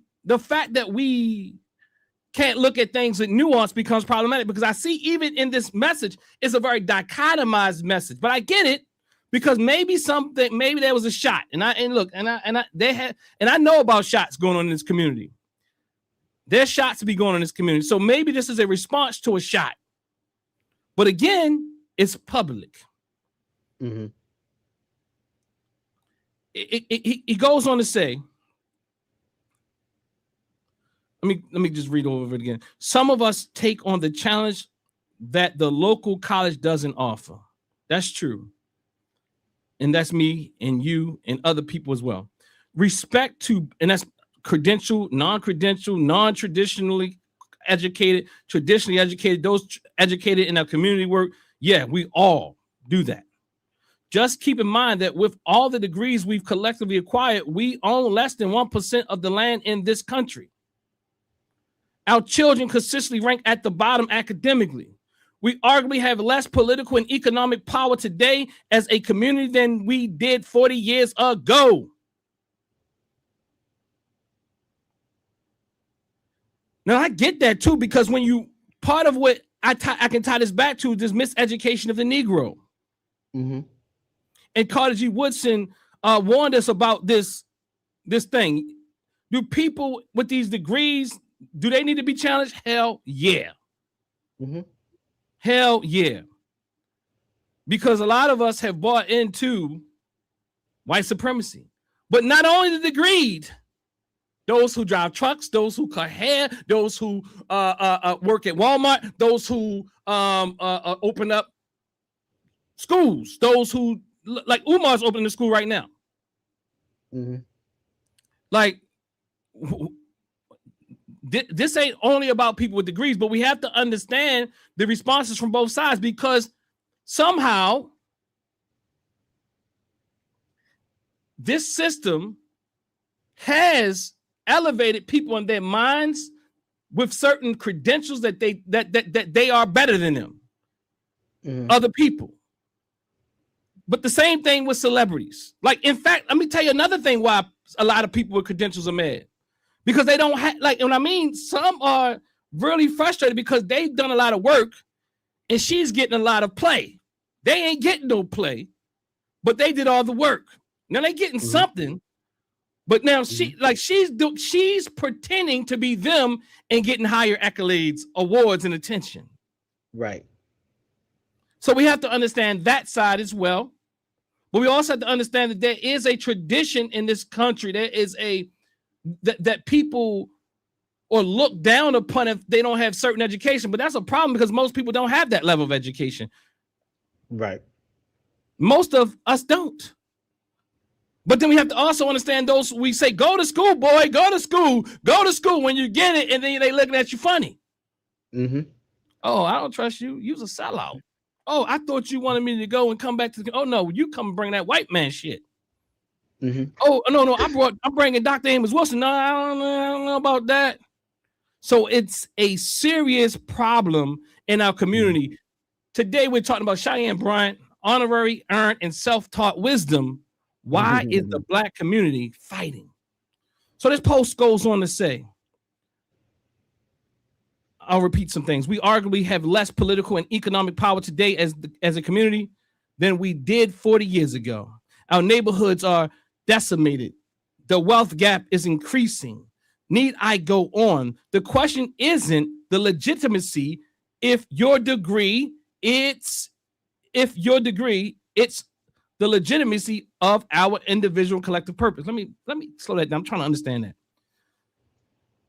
So the question isn't the legitimacy if your degree, okay. I think he's supposed to say here. So the question isn't the legitimacy of your degree. Yeah, he was responding because I know he these are typos. And you know, when you type it like, and I know he can spell, you know what I mean? I know he's, you can even tell he's a good writer by the quickness that he put this together, but it still has these typos in there. That I think this is a response.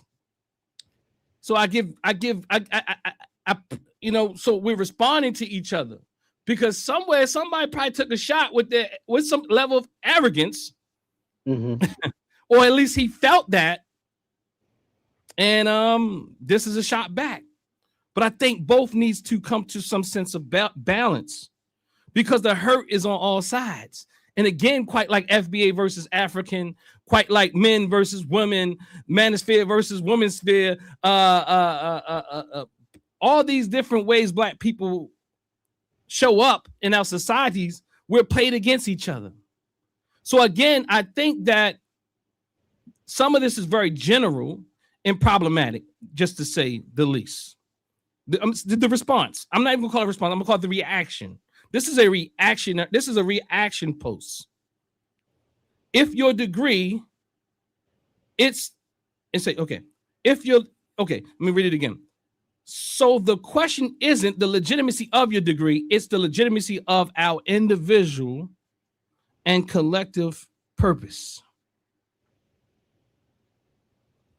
Do you follow that? I'm trying to. It's the legitimacy of our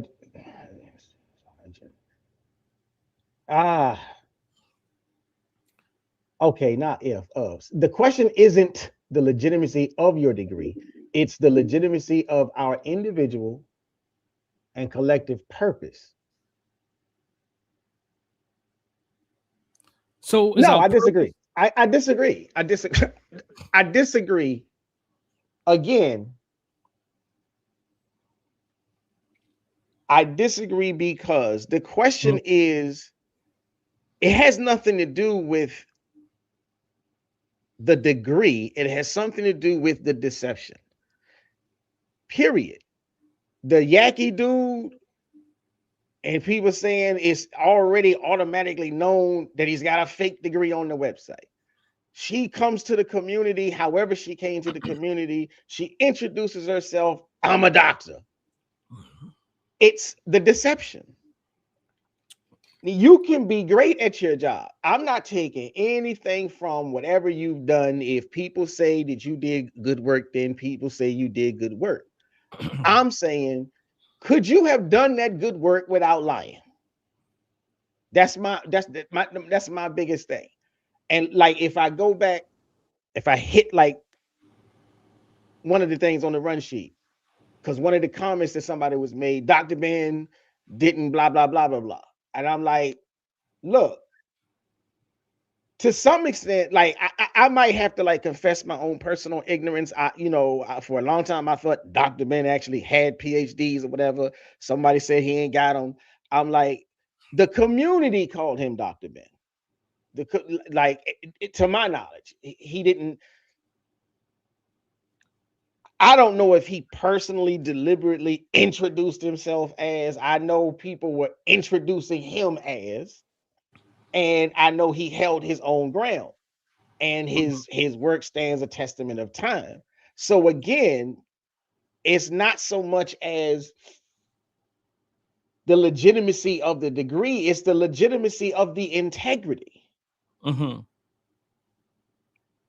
And like when Dr. Ben presented himself and when he engaged in the academic discourse and the rigor and the debates and et cetera, he wasn't necessarily attacked for not having a degree. He was, they was like, man, you seem to have an expert understanding of the field. Let's deal with the information. And if that's the case for Bryant, okay. But again, I'm just saying it's the integrity and it's the audacity. I'm like, okay, look, my bad, family. I was playing a little bit with, I ain't no doctor, but I play one on TV.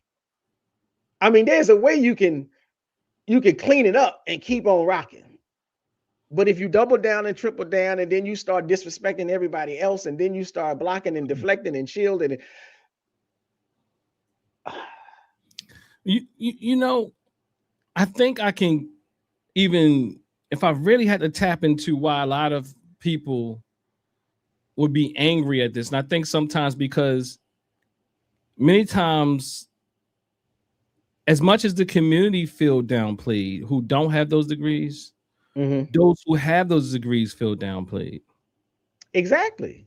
And part of it is, I'm really had to tap in empathetically right now for those who have PhDs, master's degrees in mental health, right?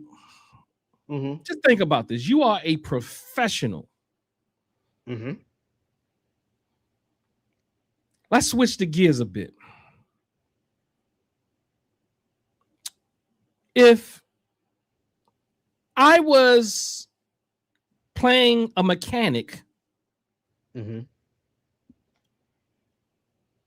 would you still say that who cares about who's playing a mechanic when it comes to saying they can fix people's cars, but they don't really have all the skills or the credentials to do certain things. If I was so these people have gone to school and they've dedicated their life to being professionals of the mind, the emotions and engagement and bringing about change. Where some people just think that therapy is just this easy thing and don't understand all the things that a person has to learn and master to even become credential. It's almost like saying, who cares if she has a PhD? Would you say who cares who has a MD? Exactly. Now the thing is, especially if we're talking about clinicians here, there are things that therapists are highly trained in that needs to be respected. So they will respond. It feels disrespectful. If you are a MD doing plastic surgery, would you say it doesn't matter because if this person took some courses, or do you want to know, or does it not matter? You know, do you want to know, even in a traditional sense, if the person has gone through the initiations? Do you want a fake Babalawo or a real Babalawo? Exactly. Do you want a real EI or you want a fake EI? Do you want a teacher that went through the traditional ways of learning to teach us indigenously or culturally appropriate, or you want one who claims to be one? So lots of times the debates in our communities come up and they show like a disregard for one another in all the directions. I get it. Like I literally have to tap in to even like it's my field, but I'm not like very reactive to it in a sense. But to empathize with my brothers and sisters who are a bit more reactive to these things, I get it. It feels disrespectful. I'm talking about not the people who are now coming and saying that, you know, what's the big deal about degrees? That can feel disrespectful. That feels disrespectful as well. Right. But even more so that someone comes into their field and fraudulently says that they are qualified when they're not. So, and you're also taught to gatekeep in these different traditions. And I would argue in our African-centered spaces, we need to learn how to gatekeep a lot more. Right. And I'm talking about our own traditional ways of healing, because anybody this brother Yaki, whatever he was talking about, no, he's a fraud. And that thing on the website is what it wasn't. I don't think it was always there. And if it was there, it's in fine print, and then people don't even pay attention to it. So even like people with certain types of personalities are so deceptive. They know if they even tell you the truth that it's kind of like somebody comes in and they say, well, look, I'm doing this for educational reasons. Y'all know what I mean, family. You know why I gotta say educational reasons, right? Right. You know what I mean? And people do it all the time. You know, I'm not a lawyer, but this is done for educational or entertainment reasons. Then after that, they tell you all, they give you all types of advice, legal advice. You know, it's kind of like a lawyer who never been to law school. Now, do you think it's not serious if your child was going to court and facing life for something he or she hasn't done, and you find out later this person wasn't real, or this person wasn't qualified the way that you thought they were? It's not about it's not about we have traditional healers or we have traditional lawyers or whatever type of lawyers. It's about what you thought you were signing up for you didn't get. That Right. is deception. And Right. that is what's going on. So again, Cheyenne Bryant, honorary, earned, and self-taught wisdom. Why is the black community fighting? So goes on, I'm gonna go back here, brother Cuz. It says here that it says again, let me just go on. It's the legitimacy of our agenda. So in other words, it's the legitimacy of our agenda, not the legitimacy of this degree. I think you can do two things at the same time. That is always you can do multiple things at the same time. We can hold people accountable and still do those things. I just had a conversation with a brother who I was supposed to do something with him today, but because I hold people accountable, he doesn't like it. And somehow he believes that this is distraction. Not just this, but anything when we trying to protect and gatekeep our community. I'm talking about gatekeep our community from people who will harm us. Right. I'm saying we can, like everybody else, every other community can gatekeep and also build. So why are we any different? We will not build if we don't gatekeep who we put before our children. Are you telling me that you will have your children go with a daycare provider that you didn't check their background out, and once you found out their background was illegitimate, that you now are going to not say anything? To me, that is problematic if that happens, because why is this daycare provider lying, and can they potentially harm the children that come there? So again, we got to know that we can do multiple things at a time, because people keep saying this stuff is a distraction. No, it's the capacity that others have. People think that their capacity is your capacity. Mm-hmm. People tell me, "Oh, that's a waste of time, Dr. Daw," and they doing less than me. I'm sorry, like I just had to be frank. They say that's a waste of time, Dr. Daw, and I'm gonna say it again. They're doing less than me. Like to me, it's almost an insult. Yeah. Like it's not like I'm not doing work in the community. It's not like I'm not doing work in institutions. It's not like I'm not doing the things that our elders said do.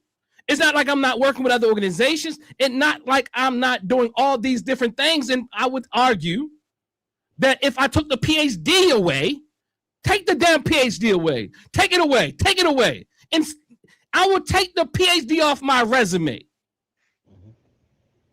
I would take the PhD off my resume, but still stack it next to it. And I promise you, the PhD was just a small part of it. And many people's will not stack up. That's just being honest. So what I'm saying, with the PhD and with the critique of the people in our community, take the critique away. Well, I don't... Gatekeeping, I don't consider discretion to be gatekeeping. No, I'm saying gatekeeping. What I mean is, if I'm a man and this brother's a man, and he and I are blood cousins. If he knows that there's a man in the community who wants to get with one of our family members, and we know this man doesn't have a good reputation, gatekeeping in that moment would be like, hold up, we have to deal with this. We have to check this out. Right. Can he come into the family or can he not? Are we allowing the gate to come? We allow him in or not? That's gatekeeping. I'm not talking about Tariq Nasheed and FBA gatekeeping. I'm talking about all professions have a form of gatekeeping. In fact, and I'm saying that maybe you don't like the word, but use a different word. But understand what I'm saying is we have to do more than that. I'm saying we have to be strategic about who is allowed to be a Babalawo. We have to be strategic about who is allowed to be a presenter before our people. We need to be look. That's why we get people like Umar. That's why I'm excited about what the work that we're doing with the race verse convention and the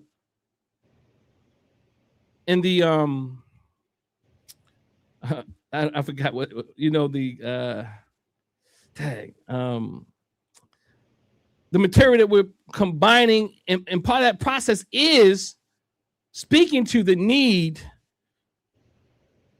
to hold each other accountable.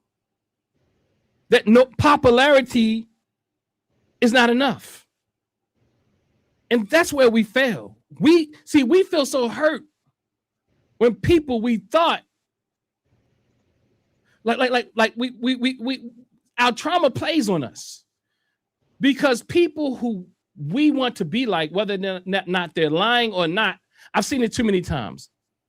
I've told people about Polite. I've told people about Nature Boy. I told people about Umar. I've told people about Tariq Nasheed. I'm talking about over almost nearly 2 decades now. But we don't do a good enough job in gatekeeping. You might use another word. So let me close this part out here. Again, it says it's the legitimacy of our agenda. And then this is the part here. Imagine arguing over who's the most individually educated while we're collectively losing. Who's arguing? Who's arguing over who's the most individually educated while we're losing? Get focused and get back to work. I get it, but who's doing that? I mean, maybe I don't know, maybe this is to someone, but I think we have to be very clear that this is a very general post. And I think because how general it is, it hits people in different ways. Mm-hmm. Not me per se, but again, why are we fighting? I'm asking, why is the Black community fighting about these things? The fight, there's some pop shots and some shots taken here. This wasn't a clean post. This was the PhD arrogance is deafening. My doctorate is honorary and I'm proud of it. But I wish all I had to do in order to get where I am was my homework. Now, again, this could be a very, very specific target to specific people, and I get it. And maybe that needs to be given to somebody. But this is a very general post, and I think because it's general and maybe it's targeted towards certain individuals, it becomes a bit dangerous because it tends to lessen or what's the term I'm looking for? It tends to paint a picture during this time of Cheyenne Bryant as if we're not supposed to hold her accountable. Get back to work. Now, that could be wrong, or that might be my false interpretation, but go ahead. No, you're right. That's the sense of it. And I think we had a conversation similar to this before. I think there are some of the elders have this, they do have this idea that we are getting bogged down into a conflict that detracts from doing the work. And I'm like, I can have some grace and space to understand that position because you are the elder and you've been through more, so you got more wisdom. But at the same time, the heart of the matter, the meat of the matter still is honesty. And so it's not a distraction from the work if you are calling out, if you're isolating problematic occurrences or problematic people, because you don't want to see other people go down a path and get hurt and get harmed and I would say, and it's like in general, you don't want to see that. But then when we start talking about mental health, it's like, look, this is a very special field. This it's not like you can, You can take your car to a mechanic and it not be a vetted, certified, qualified individual, and they can do some good, they can do some harm, and you can still bounce back. Your car can still roll on down the street.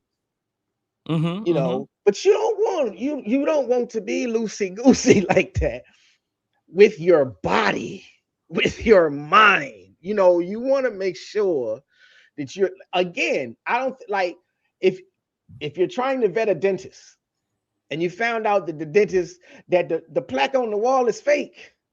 Oh, don't worry about it, baby. Just go ahead and have a seat. Let me get this nitrogen, let me get these gases in you, and I'm gonna get that tooth on out your mouth. Like, and then somebody calling it out, and the whistleblower gets called the problem. I'm like, somebody got it twisted. Like, somebody has to steer the ship, and somebody has to be the lookout, and somebody has to do this. So again, like, whoever his post is directed at, this idea that holding people accountable, if we get to the point where holding someone accountable becomes the problem, all right, well, this is the Titanic and the iceberg is right there. Yeah. I mean, I just had a conversation with someone I used to call Bob the other day. And again, and this was more about what's going on with the FBA. They find it is a distraction. And he had no time and space for me. In fact, because I disagreed with this guy, he felt like, he could say all he wanted to say. But when I said, well, I see it different, he's like, oh, that's a waste of my time. I don't do that. I talk, but you can't disagree. That's pretty much what it became. And somewhere in his mind, I even read on a post he put out, he what did he say? He said something about he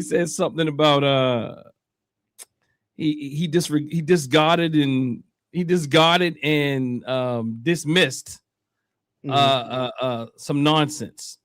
So see, you know what I mean? Like, we have a problem with communicating in our community, and that's part of the healing. Like, even if you thought it was nonsense, even if the person is genuine, why not usher them through the process of seeing your way? Exactly. Or seeing more clear, especially as an elder. Like, I can be out of my goddamn mind, but all you do is say that's a waste of time. I'm not talking about it because you don't agree with me. And obviously you're lost, young man. So you're done.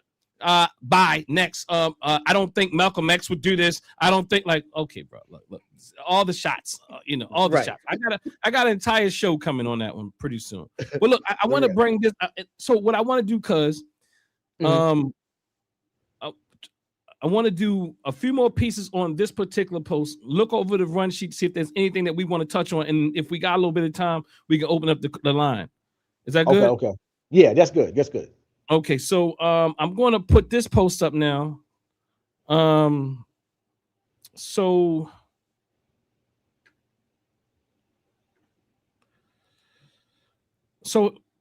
this is a response to that post. And we're using this because this is what's going on in our community in some sense. Like, where I'll just read this person's response. I don't know exactly what it says, but it's part of the dialogue that's going on. But we collectively lose when folks outright lie about their credentials too. This person is a sister. And she says, our community already distrusts doctors and healthcare in general. Why would anyone with a true understanding of their people use their platform to make that worse? I'll make sure I don't go up to your work. She's speaking to him, speaks for itself. You've likely earned more than a few doctorates based off of what you know and have done. Now, a part of the issue with that I have to be really clear on, a lot of people say that. And I think you've earned an honorary doctorate. Like, we can earn honorary doctorates. And I think honorary doctorates are things that should be taken very seriously. But I also want to be clear that there's a difference within what one does to earn an honorary doctorate, which is really essential work. Mm-hmm. It's a lot of times it's the body of work. It's your body of work, the work you've done in the community. I said people like B. Gaddy or anybody, like people like I look like, for example, I'll tell you how significant a honorary doctorate is, that although I have a doctorate degree that I've earned, I would be very appreciative if I earned a honorary doctorate from a school of people, like from a school that people who respect my work. I'm talking about my colleagues or people. I'm talking about a real honorary doctorate. I would feel highly appreciative. I would feel honored because it says something about your work. And I don't think we should, but there is truth that people are going around getting too many honorary doctors. I'm not speaking about this person, but I'm speaking about people I personally know. And I'm trying to figure out, like, again, Cheyenne Bryant. Now, this person here obviously does work. I can say that. But Cheyenne Bryant saying that she has 2 honorary doctorates, I'm trying to figure out, what is the body of work? Mm-hmm. What is the body of work that, you know, a lot of ministers, and there's a racket too. And there's a racket where people in these schools, and they're not really, I'm not, you know, they start to like, yeah, it's a flex for many people. Let me just say that. And it's kind of like, yeah, it's a flex. But let me get back to this. It's a flex for many people.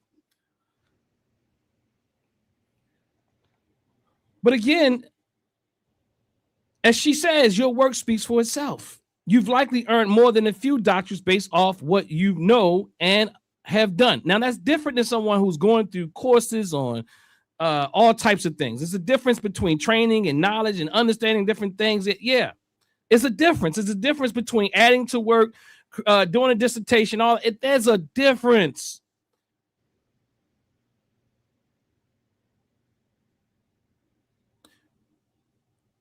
She goes on to say, we gone fry this one fish fam. Oh, we gone fire this. Oh, she said, we gonna fry this one fish fam, because every day I gotta fight to get someone who looks like me to believe I actually have a degree. Every day, not some days, all of them. For the past 23 years, I'm tired. See, that's now good conversation in this thread here, because they're both now expressing this here. and she's expressing, and he's able to receive this, I believe, as well. But now there's some other things that I want to point out, though. Not some days, all of them, for the past 23 years. Now, I'm tired. We don't need this tomfoolery. Now, I don't know who she's trying to get to, honestly, just my one fight to get someone who looks like, oh, okay, now I get it. Because she's saying, I fight to get someone who looks like me to believe I actually have a degree. She's talking about our community, our own community. She's not even talking about people outside of our community. The hustle life said, okay. I think that's, and I want to talk about it a bit. I think that's very, very pretty it's subjective. Mm-hmm. In this whole pretty privilege, I think it's subjective, and I think that to some degree, look, we're going to make sure we talk about that before we go off. So getting back to what this dear sister is saying, I actually have a degree every day, not some days, all of them, and this is true, for the past 23 years. I'm tired. We did not need this tomfoolery. It's rock hard out here already, and we have no desire. Let me take it off the screen. I just want to make sure I don't bring up their names. I have no desire. I'm tired. We did not need this tomfoolery. It's rock hard out here already, and we have no desire to go back to what actually works.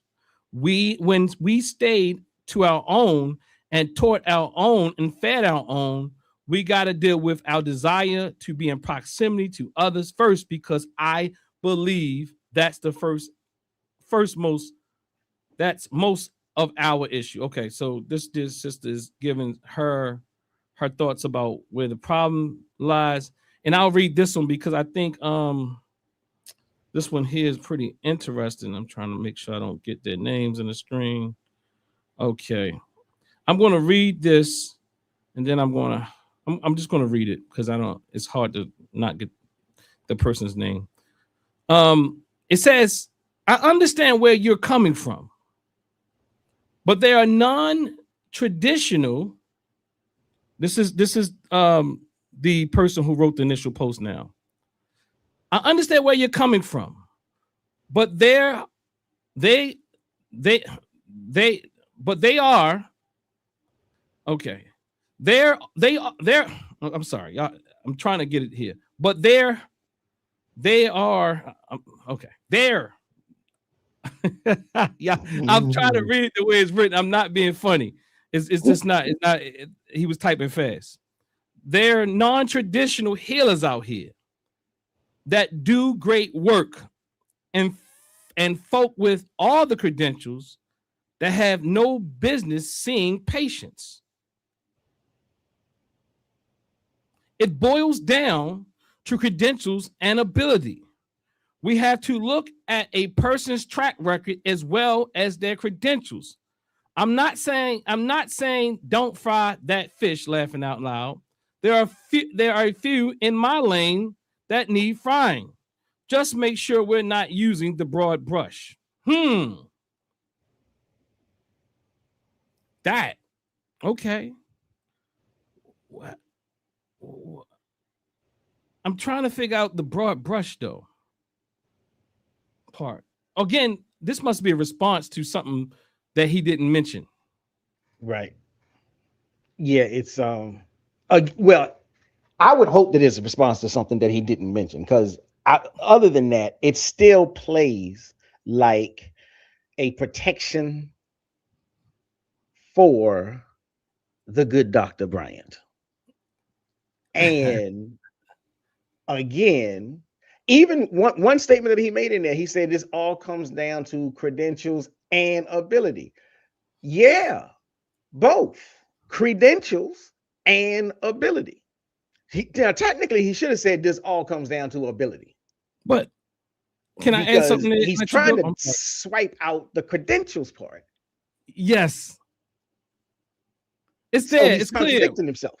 It's clear because I'm going to say this and throw it back at you, is that it says here, whether but there are non-traditional healers out here that do great work and folk with all the credentials that have no business seeing patients. Like, where did that show up in the conversation? But that's like, okay, like, again, that's why I say, if it's coming off the heels of some other conversation, oh, great. But the way it lands, it's coming off the heels of the Dr. Cheyenne Bryant ain't necessarily Dr. Cheyenne Bryant conversation. Right. And it's again, it just serves as a leave her alone. It serves as a protection for her more so than anything else. And that's what it sounds like, right? Yeah. And it's like, look, once again, we don't necessarily care whether she has the credentials or not. We care that she's lying about the credentials. We care that she doubled down. I was going to do a little breakdown on one of her comments on, was it the Breakfast Club?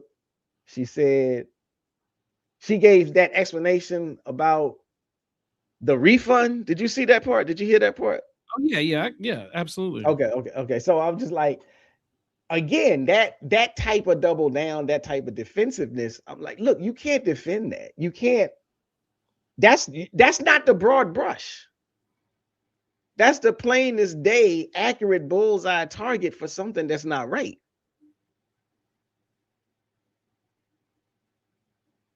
Absolutely. So again, to me, it's indicative of what he's saying here, though, as well, is I feel like he feels that someone has come for him. Okay. question his that would make sense. credentials or what have you. Right. And so it sounds like, again, I would say we got to do better on all those sides, because this seems like a reaction to me.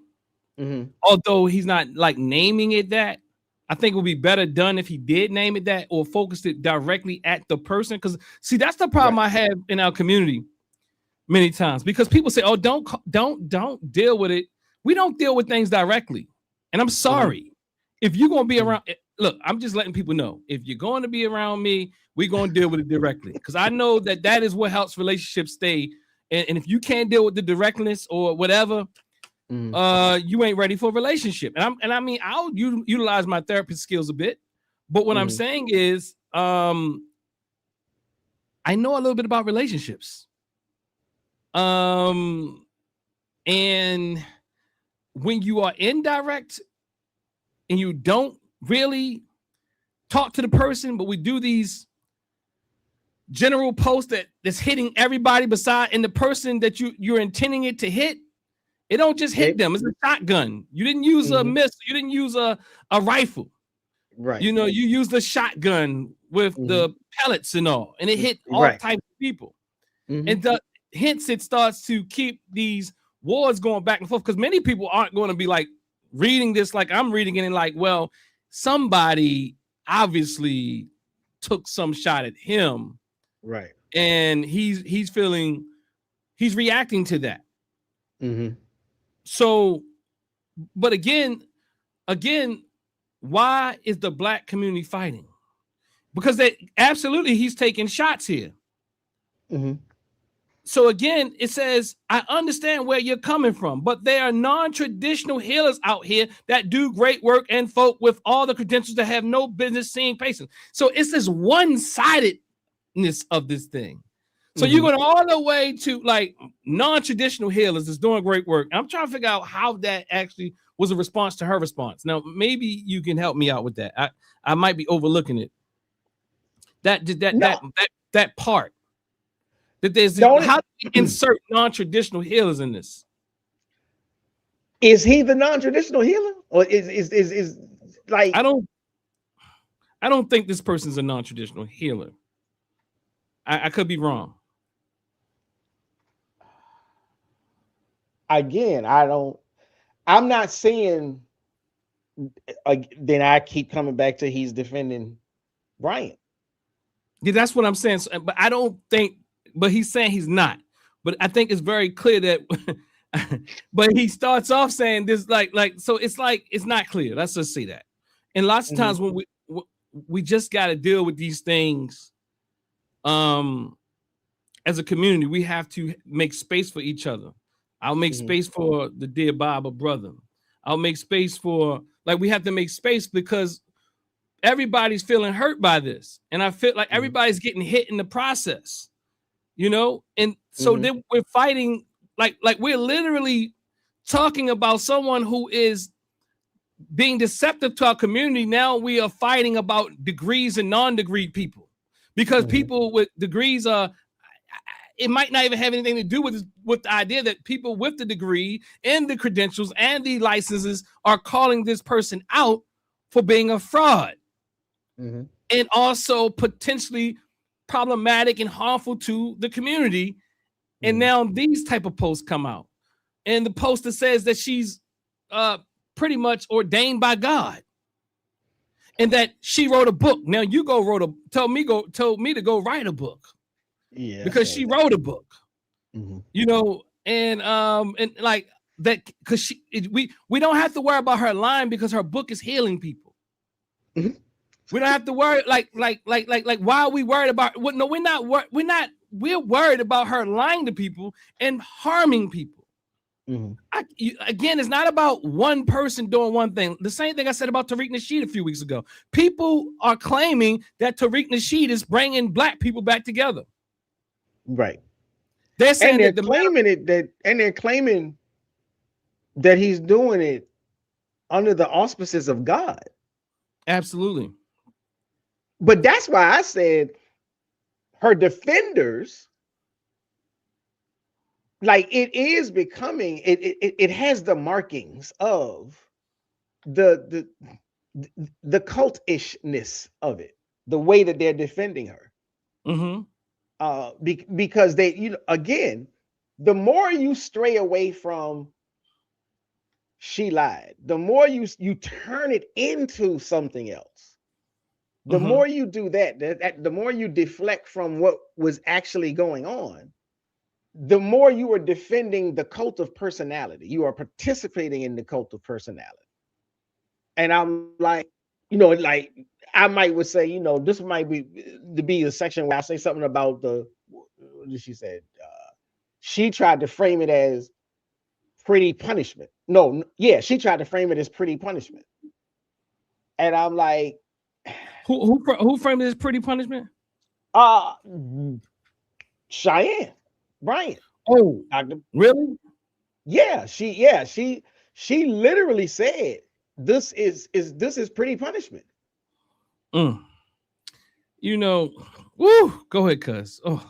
And I'm like, and so I was like, oh, hold on. So she's gonna introduce, you know, prettiness, attractiveness into this conversation. She put that on the table, and she did it very eloquently. And I'm like, look, well, once you put that into play, once you throw that out there, especially when you're throwing it out there because people are asking you, did you tell us the truth or not?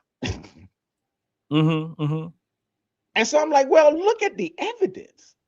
So if she is the victim of pretty punishment, it's like, look, she's on the Breakfast Club. She's on Fox 5. She's on MTV. She got the book deal. She got, you know, the celebrity clients. She's on massive platforms. And everybody is co-signing her as Dr. Bryant because she said she is Dr. Bryant. She's literally on a book tour. In spite of the credibility crisis. And she's getting more book tours. We're getting more bookings. That's not the biography. That's certainly not the poster child of being punished. That's the profile of someone who is enjoying the privilege of prettiness. She's platformed, she's protected, she's promoted all through everything that people are saying. Wait a minute, you are not telling the truth. You didn't do this and you didn't do that. And your defense doesn't hold water. Oh, y'all just mad at me because I'm pretty. No. I mean, pretty, you know, yeah, pretty punishment is a real concept. But pretty punishment is when somebody is being penalized in spite of being competent. She's not even being penalized. And most people are not willing to have a conversation about whether or not she's competent, but she's not being penalized. She's just being questioned. Say again? Oh, yeah. Yeah, you say she hasn't been penalized? I don't see, like, no. The book tour hasn't been canceled. The MTV contract hasn't been pulled. You know, like I ain't like for instance, I wouldn't try to defend Kanye West, but when Kanye West say the dumb, stupid, crazy, outrageous stuff out his mouth, and then his billionaire status is ripped from him because contract after contract get pulled, that's punishment. So she's pretty much saying that the other sisters are hating on her. Yeah. People said, so are you a doctor? Why are you trying to question me? You just don't like the fact that I'm pretty? She said that? Let me try to pull it. I'm playing with the wording, but it's cool. I mean, I got what you're saying. It doesn't have to be verbatim, but I also have a problem with the idea of pretty privilege. Okay. And yeah, something about pretty privilege doesn't really work for me. Because when I hear privilege, it's almost like when people talk about privilege, it's like this. When people tend to use privilege in this era, it's kind of like saying white is a privileged identity, and and black is an oppressed identity.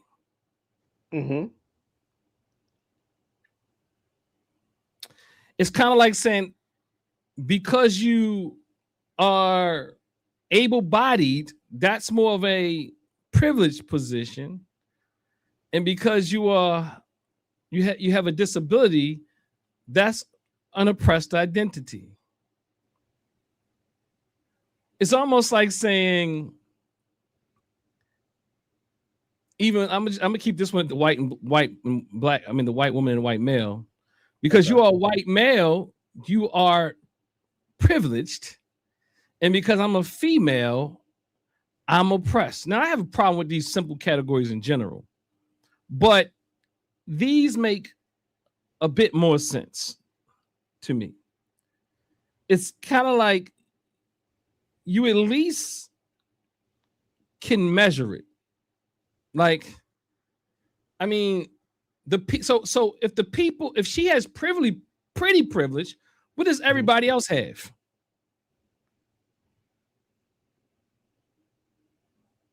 What you mean? All right, it's clear. If you black, you're in a oppressed position. If you are white, you're in a privileged position. So, with this framework. So now you're using this person is pretty. Now, what's the other side of that?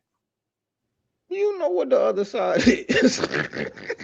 That's why I have a problem with the idea. I mean, and I don't know if they're using it that way or people even thinking about it. Like, so what do you like? I don't get privilege because what, I'm ugly? Like, I'm trying to figure out, or is there nuance there? Like I'm trying to figure this out. Like, I think go ahead. Yeah, that's what like the people who invoke it, the people who discuss it, the people who say that they have exercised it. They are saying they look better than the average person. They are saying they look better than. That's different. They may not use the U word. They may not say that person is ugly, but they are saying I look good enough. I get it from that point.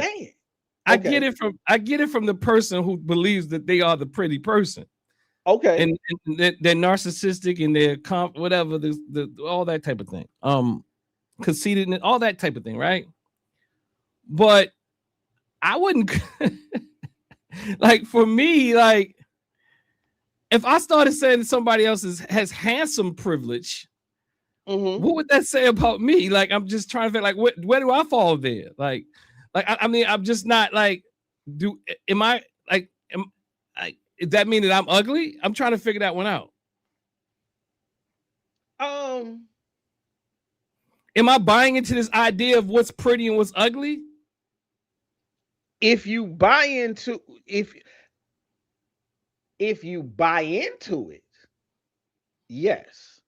But if you just approach the concept with the awareness that other people have this ideology going about inside their minds, then I don't think that's a reflection on you. I think it's just recognizing, like somebody in the comments said, nice looking people have an advantage. I'm trying to figure out, so the other people don't look nice? There are people who I don't like, you're not supposed to say objectively, but there are people who do grab way more eyes than others. Like, yeah, for instance, it's a tool. Go ahead. But to me, it's like one, and I'm not saying she's not getting some spaces and places because of the what people have been socialized to see as pretty. But what I'm also saying that I think that's overly simplified. In what part is overly simplified? That she's getting because she's pretty. Now that's just one tool in the arsenal. To me, you could be people who are ugly as hell, excuse my language, quote unquote. Like the people who are typically seen as ugly as hell.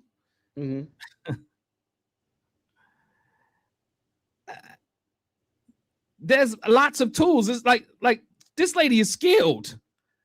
It's not like she's just a pretty looking woman or something. Like, I mean, honestly, this lady, like you could almost change her looks in the way that she runs her mouth, in the way that she carries that game.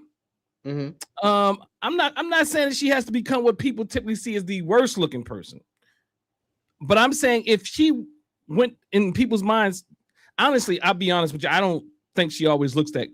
I mean, like, I'm sorry, but nonetheless, I can see why people think she's beautiful, but I mean, you know, everybody got their thing, you know what I mean? But at the end of the day, that doesn't mean that I don't see that she has some characteristics that people are attracted to, but I think that downplays her manipulation. That downplays her skill, because people with skill can look like nothing you like and lure you in. This lady is skilled in so many ways, and that what we call pretty is just one piece of the tool. Is one tool in the arsenal. No, that's true. It is one tool, but I guess what I'm saying is it's definitely a tool that she is using. It's definitely a tool that she has used. I'm not saying that she's using it or that other people are saying she's using it to make up for what she doesn't have skill-wise. I'm simply saying she's using her prettiness factor to defend and deflect from any question of accountability and integrity and honesty and sincerity about that degree. She literally says people only, okay, I can't say literally, I'm not being verbatim, but she is saying people are only quote unquote attacking her about this degree thing because she's pretty. And she has had to deal with this type of pretty attack. But again, she's saying that. She's making that narrative. Yes. And then if we run with it and say she has pretty privilege, that is more of a deception. That is a deflection. That is a narcissistic tool. Like her attractiveness. Look, I've seen her in different categories. I'm just going to be honest. I've seen her with makeup on, makeup off. I've seen her in different pictures. Some of these pictures, it's like, whoa. And some of these pictures like, And so what I'm saying is, at the end of the day, the makeup is a tool. As the sister says here, if you put on a suit and tie, that's a tool. So I get it. I get it in that way. But I'm saying that she has way more tools of deception than what people are just saying, oh, that's pretty privilege. And I promise you, if that lady looked like what people didn't like, she would still work that femininity. Oh, she would, for sure. For sure. But does that not mean that she's not working what people have been conditioned to see as pretty? I know she's working that too.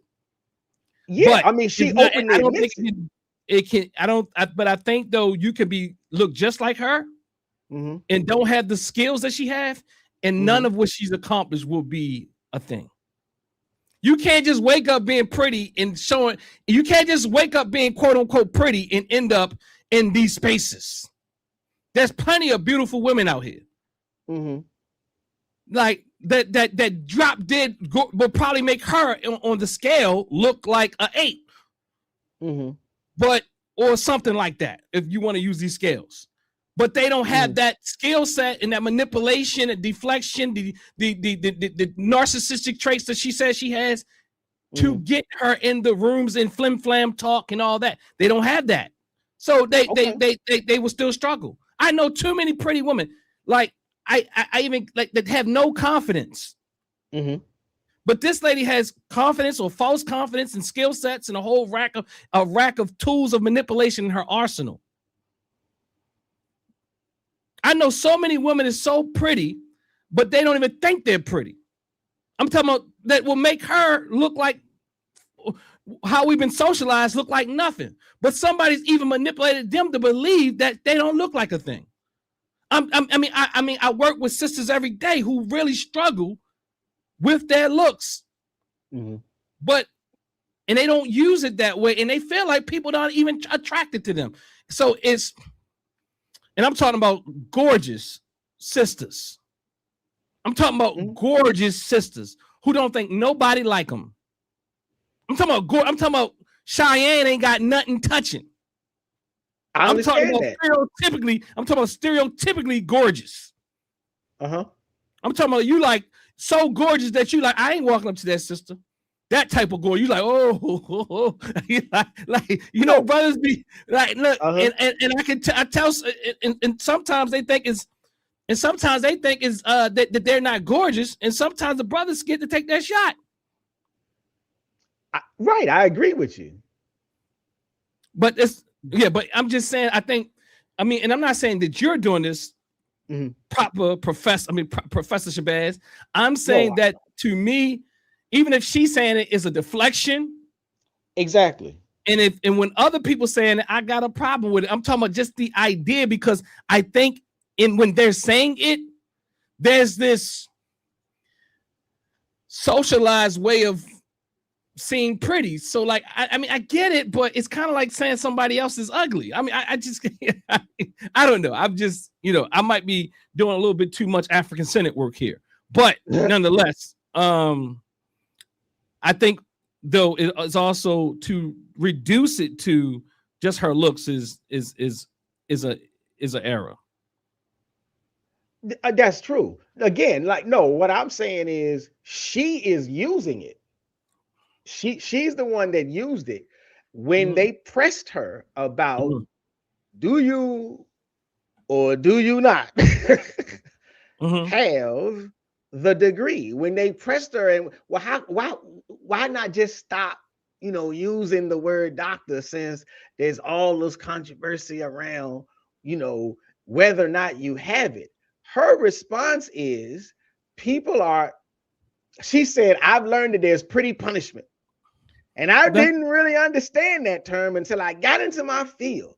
I've been in my field for 18 years. I didn't get into my field to become famous. But she also added, no one goes to college and gets multiple degrees and say, I want to be famous. Now, do I love it? Yeah, I love it. I'm grateful. But what I'm saying in that, now I may not be able to find like the rest of the clip or whatever. She says that the people that are challenging her, she says, this is what you call pretty punishment. That's different though. She never said pretty privilege. She called okay. She's saying to be pretty is to be oppressed. She's flipping it the other way around. Other people are saying it's pretty privilege. But what she's saying, what she's saying is, I can't be punished if I'm not pretty. She's saying you can't be a victim of pretty punishment if you're not pretty. If you don't hold yourself as pretty. She agrees that she's pretty, but I don't have she's saying that you asking me about whether or not I got a degree, you're punishing me for being pretty. It's a deflection. So but she's still not talking about pretty privilege. She's talking about pretty punishment. Right. Now, what I'm saying is the reverse racism card. She's doing the reverse racism card. She's saying that she is saying racism doesn't exist. Who's being the race? We are being the racism is in our direction, meaning like the white men say. We are being discriminated against. Now, Anyway, I just don't like. I don't think she's saying that. But again, I would argue. I mean, I would argue against just that word. I don't know. I think something, and I would have to flesh it out. I don't like the word. I don't think it's healthy. I think like for people to say it, I would have to ask them, do they believe they have that privilege? Like, I don't know. I mean, I get it. And we have to flesh it out a bit. It's like, to me, I don't know. I can't put it in words. It doesn't psychologically work for me. For people to kind of like it's almost like in two ends. She has victimized what she called pretty, and they have victimized what not being pretty. Right. Now, again, all I was saying was to invoke pretty punishment means you're declaring that you have enough prettiness for it to be a factor in the conversation.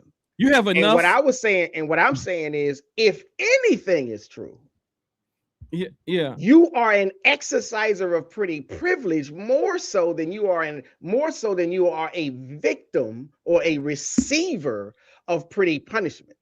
It's very hard for me to see, whether I agree on the terms, it's very hard for me to see you being the victim of punishment when you're getting all of the accolades that have come to you. Okay. And you're saying you're flexing on the prettiness. So I'm saying if prettiness is a factor, okay, it may be a factor. No, I agree with you. you. But you're not being punished. I agree with you there. Okay. That her ability to put herself together and package it has been weaponized, and in many ways it has also, I think it might be a bit of both, but she has weaponized it intentionally to get where she is. She, like those dresses, the first thing I saw when someone brought her up on a show that I was on is the way she wore her tops and the amount of cleavage that she showed and said she was a therapist. And I say that because even if the training that you receive, most therapists would definitely speak against dressing like that because it will be a distraction for many. Now, I know many would say out here like, well, people have to grow up and understand that women have breasts and all that, but we're in the real world. And if you are showing certain levels of cleavage, again, people aren't focusing so much on what you're saying all the time. It can become a distraction. Men can do the same thing if you're doing certain things, and you know what I mean. So what I'm saying is we have to be mindful of how we show up and whether or not our words are really resonating, or is it our assets? You know what I mean? And because we all utilize certain attributes as well. Like, I mean, like we all do. I mean, those who we all do, but whatever asset you have doesn't mean you have to be manipulative, doesn't mean you have to be abusive, doesn't mean you have to take advantage of people. And she has done a great job of doing that with a variety of tools, including what you're calling pretty privilege. But I also, on the other side, I believe, and I want to believe, I know that people's looks have been weaponized against them. You know, so it's not always easy for people. And it's the same thing about these degrees versus non-degrees. It's this harm on both sides that happen. And people typically look at the harm of the person who's seen as having less. Yeah. You know what I mean? But they don't typically often see the harm that the person who just worked hard for that degree. Go ahead. No, go ahead. They don't often see that. And those people feel shut out many times. They don't have a voice and all this type of thing. And then they're like, what's going on? The same thing with people like who are seen to be the dark-skinned child. But then the dark-skinned child is seen this way in some families. And then there's the light-skinned child, because the dark-skinned child is tired of being treated a certain way. Now these dark-skinned children are now beating you up for being the one that everybody likes. So it's a reciprocal process in our community that I think we really have to deal with.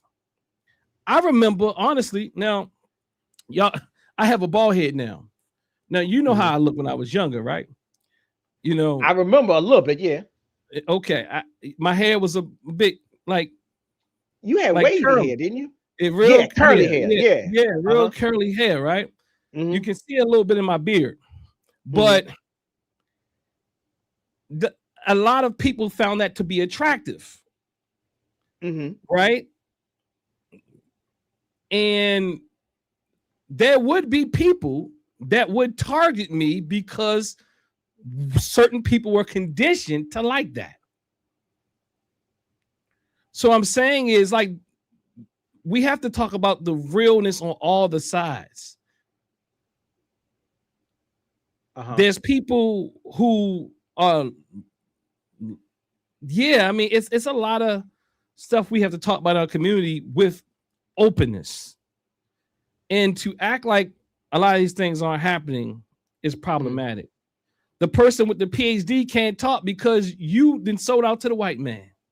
The person with no degree feels like they can't talk because you don't think they're smart enough. Like, so we have to talk about all these things. And lots of times, and I'll just be honest,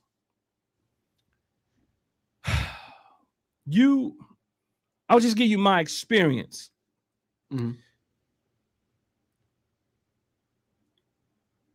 People will respond to you with things you never said or things you never done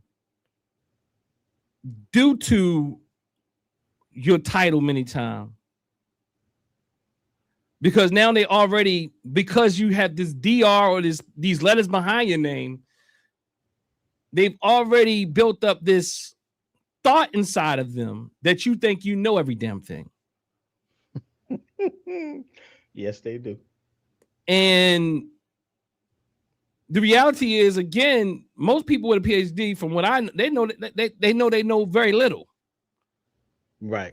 And research would show that.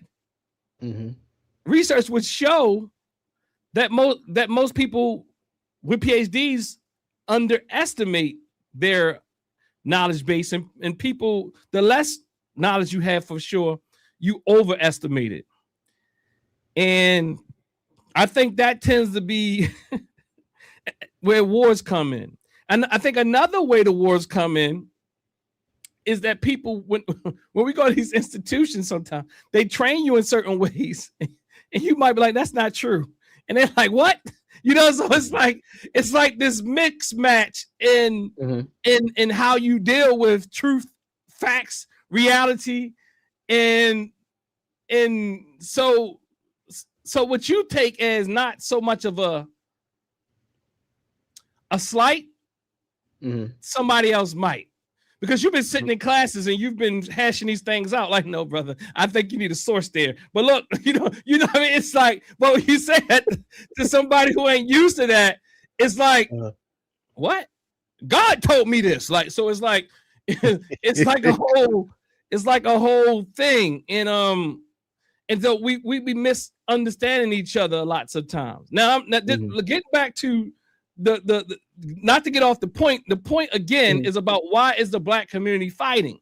I feel like we are missing each other, and many times we as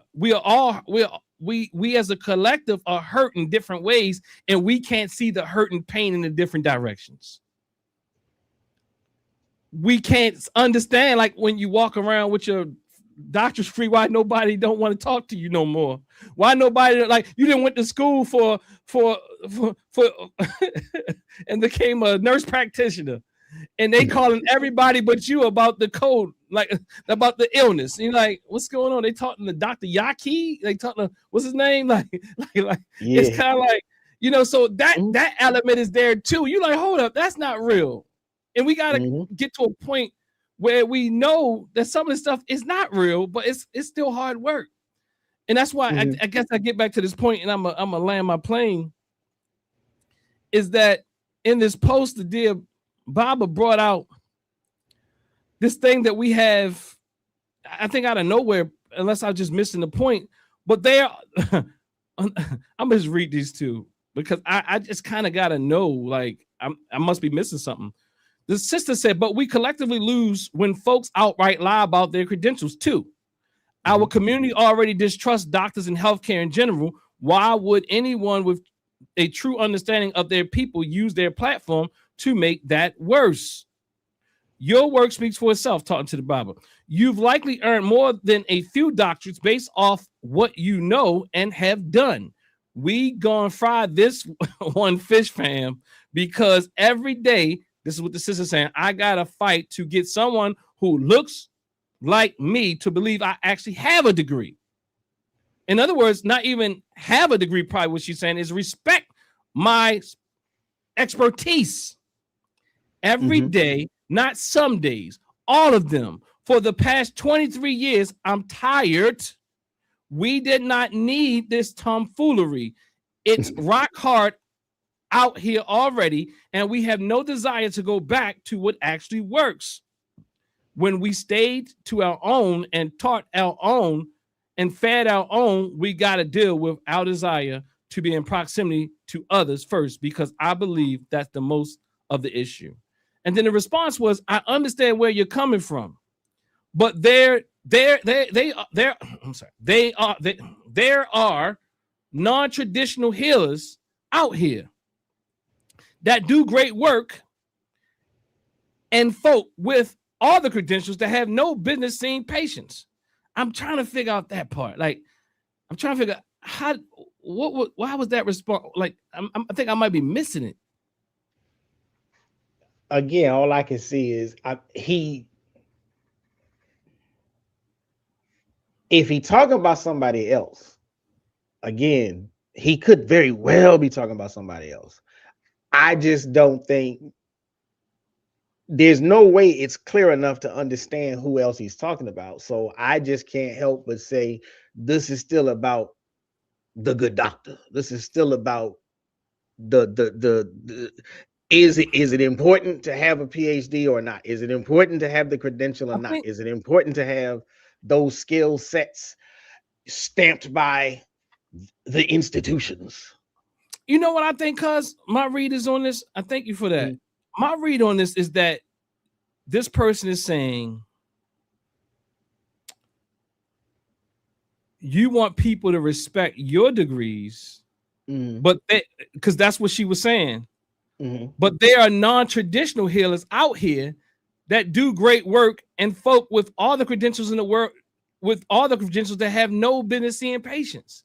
So you want, because the sister was saying about, she was arguing about people respect, a lot of black people out here not respecting degrees, her degree, her education.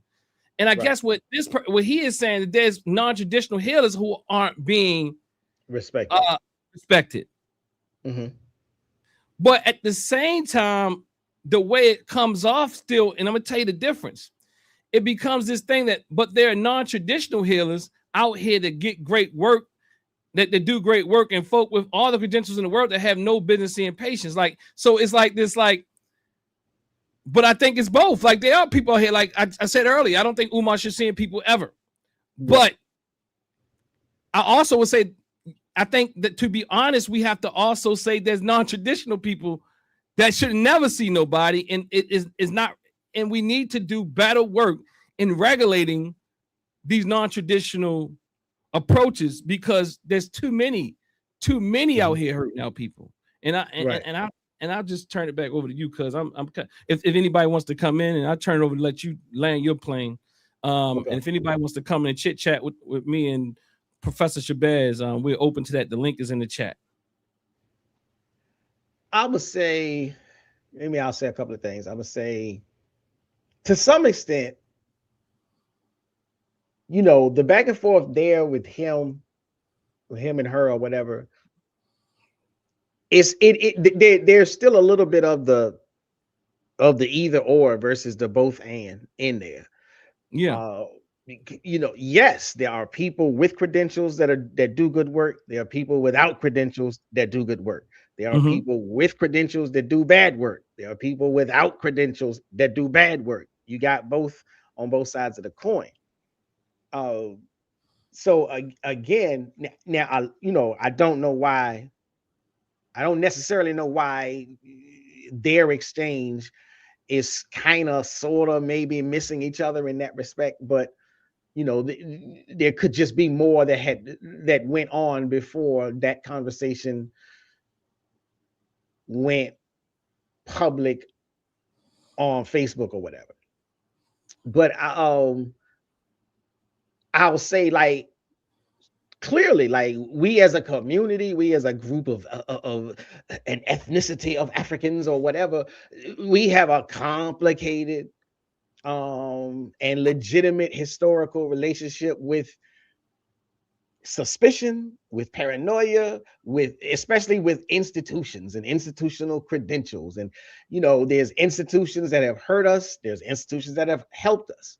A lot of them have pathologized us, and there's weaponization, but there is a genuine philosophical fault line between people who say institutional credentials are the standard and people who say that the community gets to decide who the credible authorities are. And again, if I'm trying to point it back to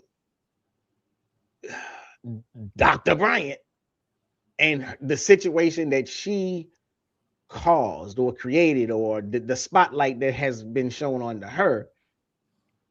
And I'm like, as long as I look at that, I'm like, look, well, however you feel about a credentialed person or a non-credentialed person, how do you feel about honesty? How do you feel about integrity? That's the only thing I want to know. Do you feel like it is part of it? It should be part of the configuration that a person has integrity when you're working with them. Now, if you say no, okay, have at it.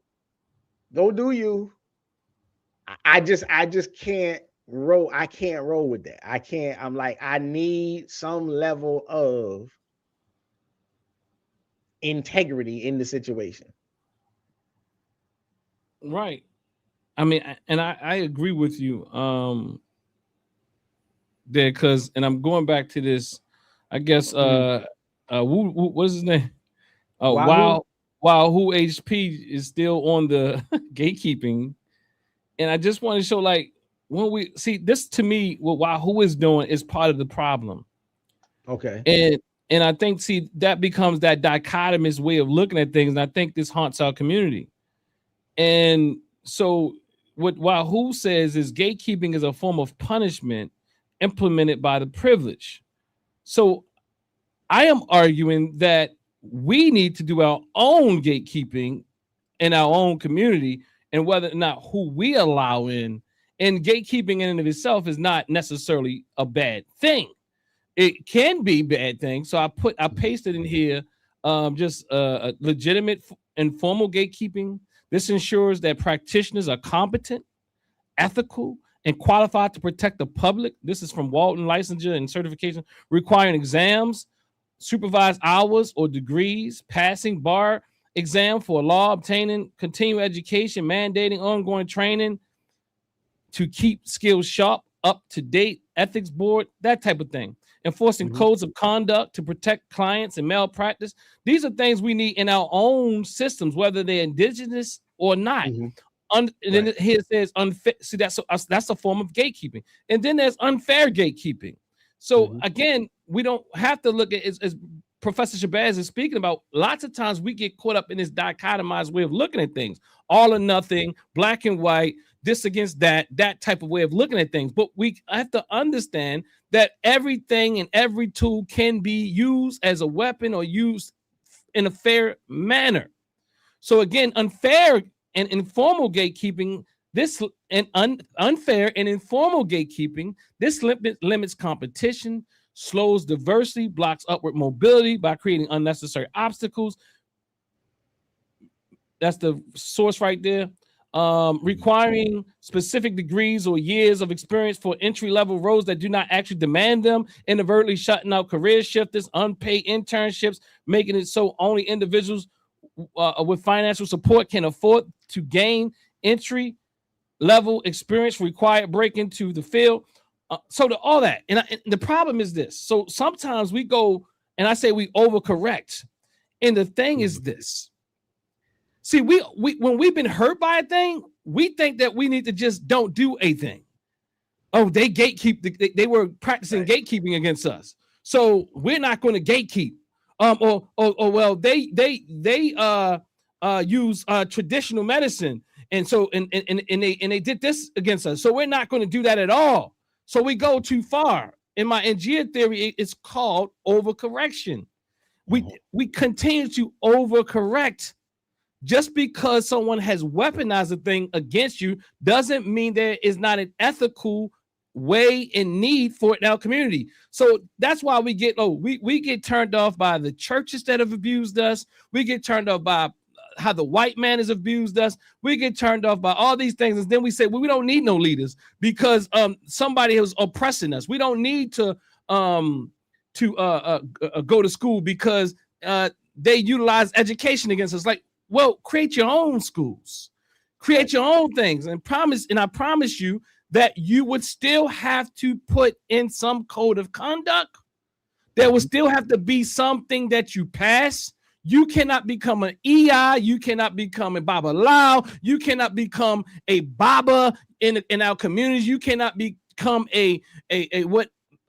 even married without meeting some level of expectations from an African-centered perspective. So what we do is we decolonize and we disband and we what is it called? What is it called? What are we talking about? Get rid of the jails. What do they call it? Abolish. We abolish everything. Mm-hmm. We abolish everything. And I'm not saying jails are needed. I'm just saying that something's needed. And so we'll say, well, like a lot of people go to prison, right? They'll come back and they're like, look, you can't tell me nothing.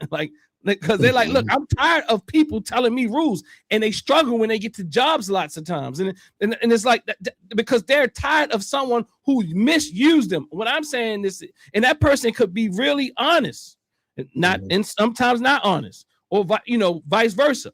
But the thing is, lots of times when we haven't dealt with our trauma, we begin to think that things that are not totally negative are because somebody's weaponized against us. It's kind of like if somebody got hit by a car and now they're traumatized by cars. Now they see cars as problematic. So when they see cars, they run. There's no need to run from the thousands of cars that come down the road. But because they have not healed from their trauma, they see all cars as potential threats, as they are, but they overly evaluate the harm. And hence, they will never get another car. They'll walk out of the way. They might move to the wilderness by themselves. So they cut them things out from potential things that we need to build. You had something. No, you're right. I had like a bit of a flashback because I had to, when I was younger, I had a car accident, and it was on a winding road, and it was on a narrow road, and for a very long time after that, I didn't want to go there. It was like, I got to find another way. I can't take that path. I can't take that, I got to go this. When I ended up on roads that were narrow, when I ended up on roads that were winding, I was, stressing out and panicking and having all of that. And I'm like, yeah, you have to get over, you got to go through whatever you got to go through the process and get over whatever the trauma is, or else it locks you into this. Okay, the word you use, overprotection and overcorrection. And so, And again, like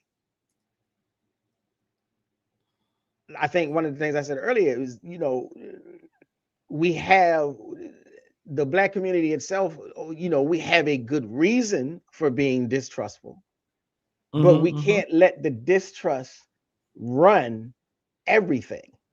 You know, you don't burn down the house unless you got a full-fledged plan of building another one.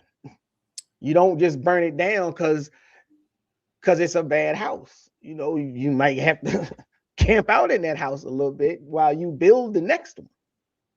Well, I think the problem with that, though, Brother Shabazz, that takes maybe it off a bit. In this case, because the trauma happened in the house, they don't want to have a house. That's painful. So in this case, we don't have gatekeepers. You can change the word. We don't have a vanguard, or we don't have elders, or we don't have people who say you're not ready. We don't have you know, people who trainees or mentors, and that's how a lot of people think. Like a lot of young men who I mean, I won't even go into all that right now, but what I'm saying is we will look at things in ways that are not really consistent with reality or to our liberation. Because again, we do have to have systems and values and code of conducts to hold each other accountable. If you don't like the word gatekeeping, let's call it keeping gate. You know, whatever it is, it's not necessarily a bad thing. And it's so interesting that people can look up things and then paste it here, and then they won't. I think they skip over due to the trauma. They'll skip over the other, like why didn't you put all the definition there? Why didn't you show the benefits to? Why do you only show one side of it and how it's been misused? Just like Cheyenne Bryant is misused her fake credentials, but there's people out here doing real good with their fake credentials, and they start off by saying that they're fake. And I'm messing with you. They start off by saying they don't have them, but they have another form of credential, or they have real learned and lived experience, or they have indigenous wisdom, or they have real life experience. They have peer experience, like different ways of intervening. Now the problem is not that she doesn't have whether or not the degree matters or not. If the degree didn't matter so much, why the hell did she lie? Exactly. So miss me with the poor analysis.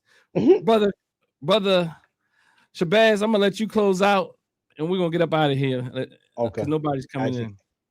Right. Let me see. I'll just say this. Right now, the community is fighting because Bryant's situation forced people to publicly choose between values that they perhaps never thought about deeply, never explicitly ranked, never investigated. And so the question would be, do you prioritize institutional standards or community validation, or do you figure out a way to balance them both? Do you prioritize now? Do you prioritize the bag, or do you prioritize integrity? But don't be misunderstood into thinking that it has to be an either or. Nobody's saying don't make your money. Nobody's saying don't hop on every opportunity that you possibly can in order to make your money, but do it with integrity. Do you prioritize? Never mind. Most people have never had to answer these questions out loud.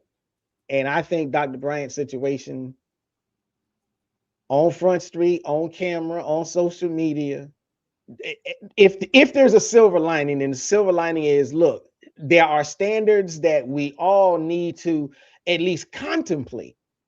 It's not the wild, wild west. It's not supposed to be the wild, wild west. There has to be a set of standards, who they come from, where they come from, and how we hold each other accountable to them is all open for conversation and discussion. But integrity and honesty has to be one of them. Yeah. You know, Wahoo HP has done it again, because I'm going to answer this. I got to. Okay, go. So, Pan-Africanism, as we know, can vary politically, right? Mm-hmm. It's a school of thought.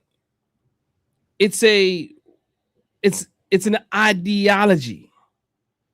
There are core tenets that make up what we call Pan-Africanism, and probably variations of them.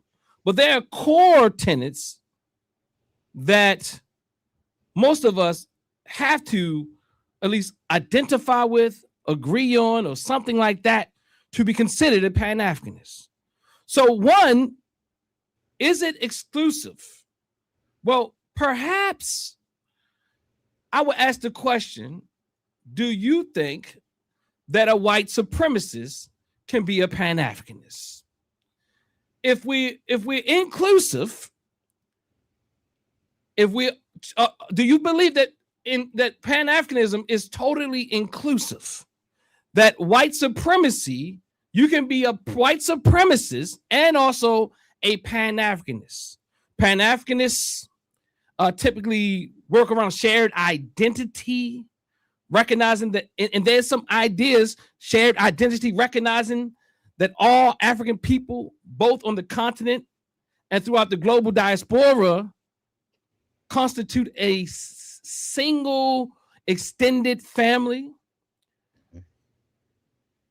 Most Pan-Africans are looking for liberation, self-determination, or some form of African sovereignty, actively working to end economic and social exploitation of African nations and exploitation of people of African descent in general. If you are not, and you don't hold these values, then yes, you might not make the cut. Pan-Africans believe in solidarity, supporting human rights, and anti-imperialist struggles locally and globally. That's why I say FBA doesn't make the cut. Mm-hmm. FBA does not make the cut.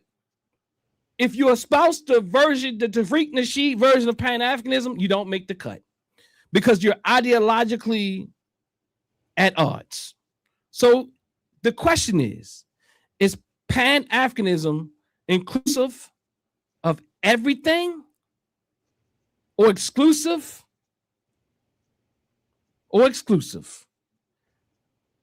Pan-Africanism has tenets. It's an ideology. It's kind of like saying, can everybody be a Christian? Can you be a devil worshiper and also a Baptist? Is there gatekeeping when you go into church? Hell to the yeah. Is there gatekeeping when you go into the Nation of Islam? Hell to the yeah. Is there gatekeeping when you go into, maybe you might want to call it something else. Maybe you call it, what's the term called? Cuz a vetting process. Vetting process. You know, everybody doesn't make the cut. There in African Senate and African ways of being, there's rites of passage. And everybody don't make it all the time. So it's not so inclusive that you can be everything against Pan-Africanism, but also claim to be Pan-Africanist. And that is why I say, I argue, I maintain, you cannot be an adherent to FBA ideology and also call yourself a Pan-Africanist. Because you got something on that note. No, I'm good. I was a little perplexed with the question itself, and I was probably gonna go somewhere else, but I'm good. You good? Yeah, I'm good. All right, family. We thank you for taking this ride with us. Wahoo HP, I thank you for asking the question. I appreciate questions like that, and I appreciate everybody who took the ride with us today. Make sure you like this video, thumb up this video. Make sure if you're on Dr. Dennis Assar Winkler's channel, you go to the Proper Perspective on YouTube and thumb that up, and vice versa. Come over here and do the same thing. Share, like, subscribe, and hype the video. This one is, you know, maybe we'll break it down into some sections or something like that. Pretty nice and lengthy one.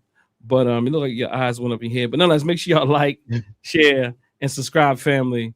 And I will see you all on Wednesday. I got Brother Lawrence Grand Prix coming in to the building from Leaders of Beautiful Struggle, and we will be talking about mental health once again, and as it pertains to Pan-Africanism, as it pertains to liberation, as it pertains to decolonizing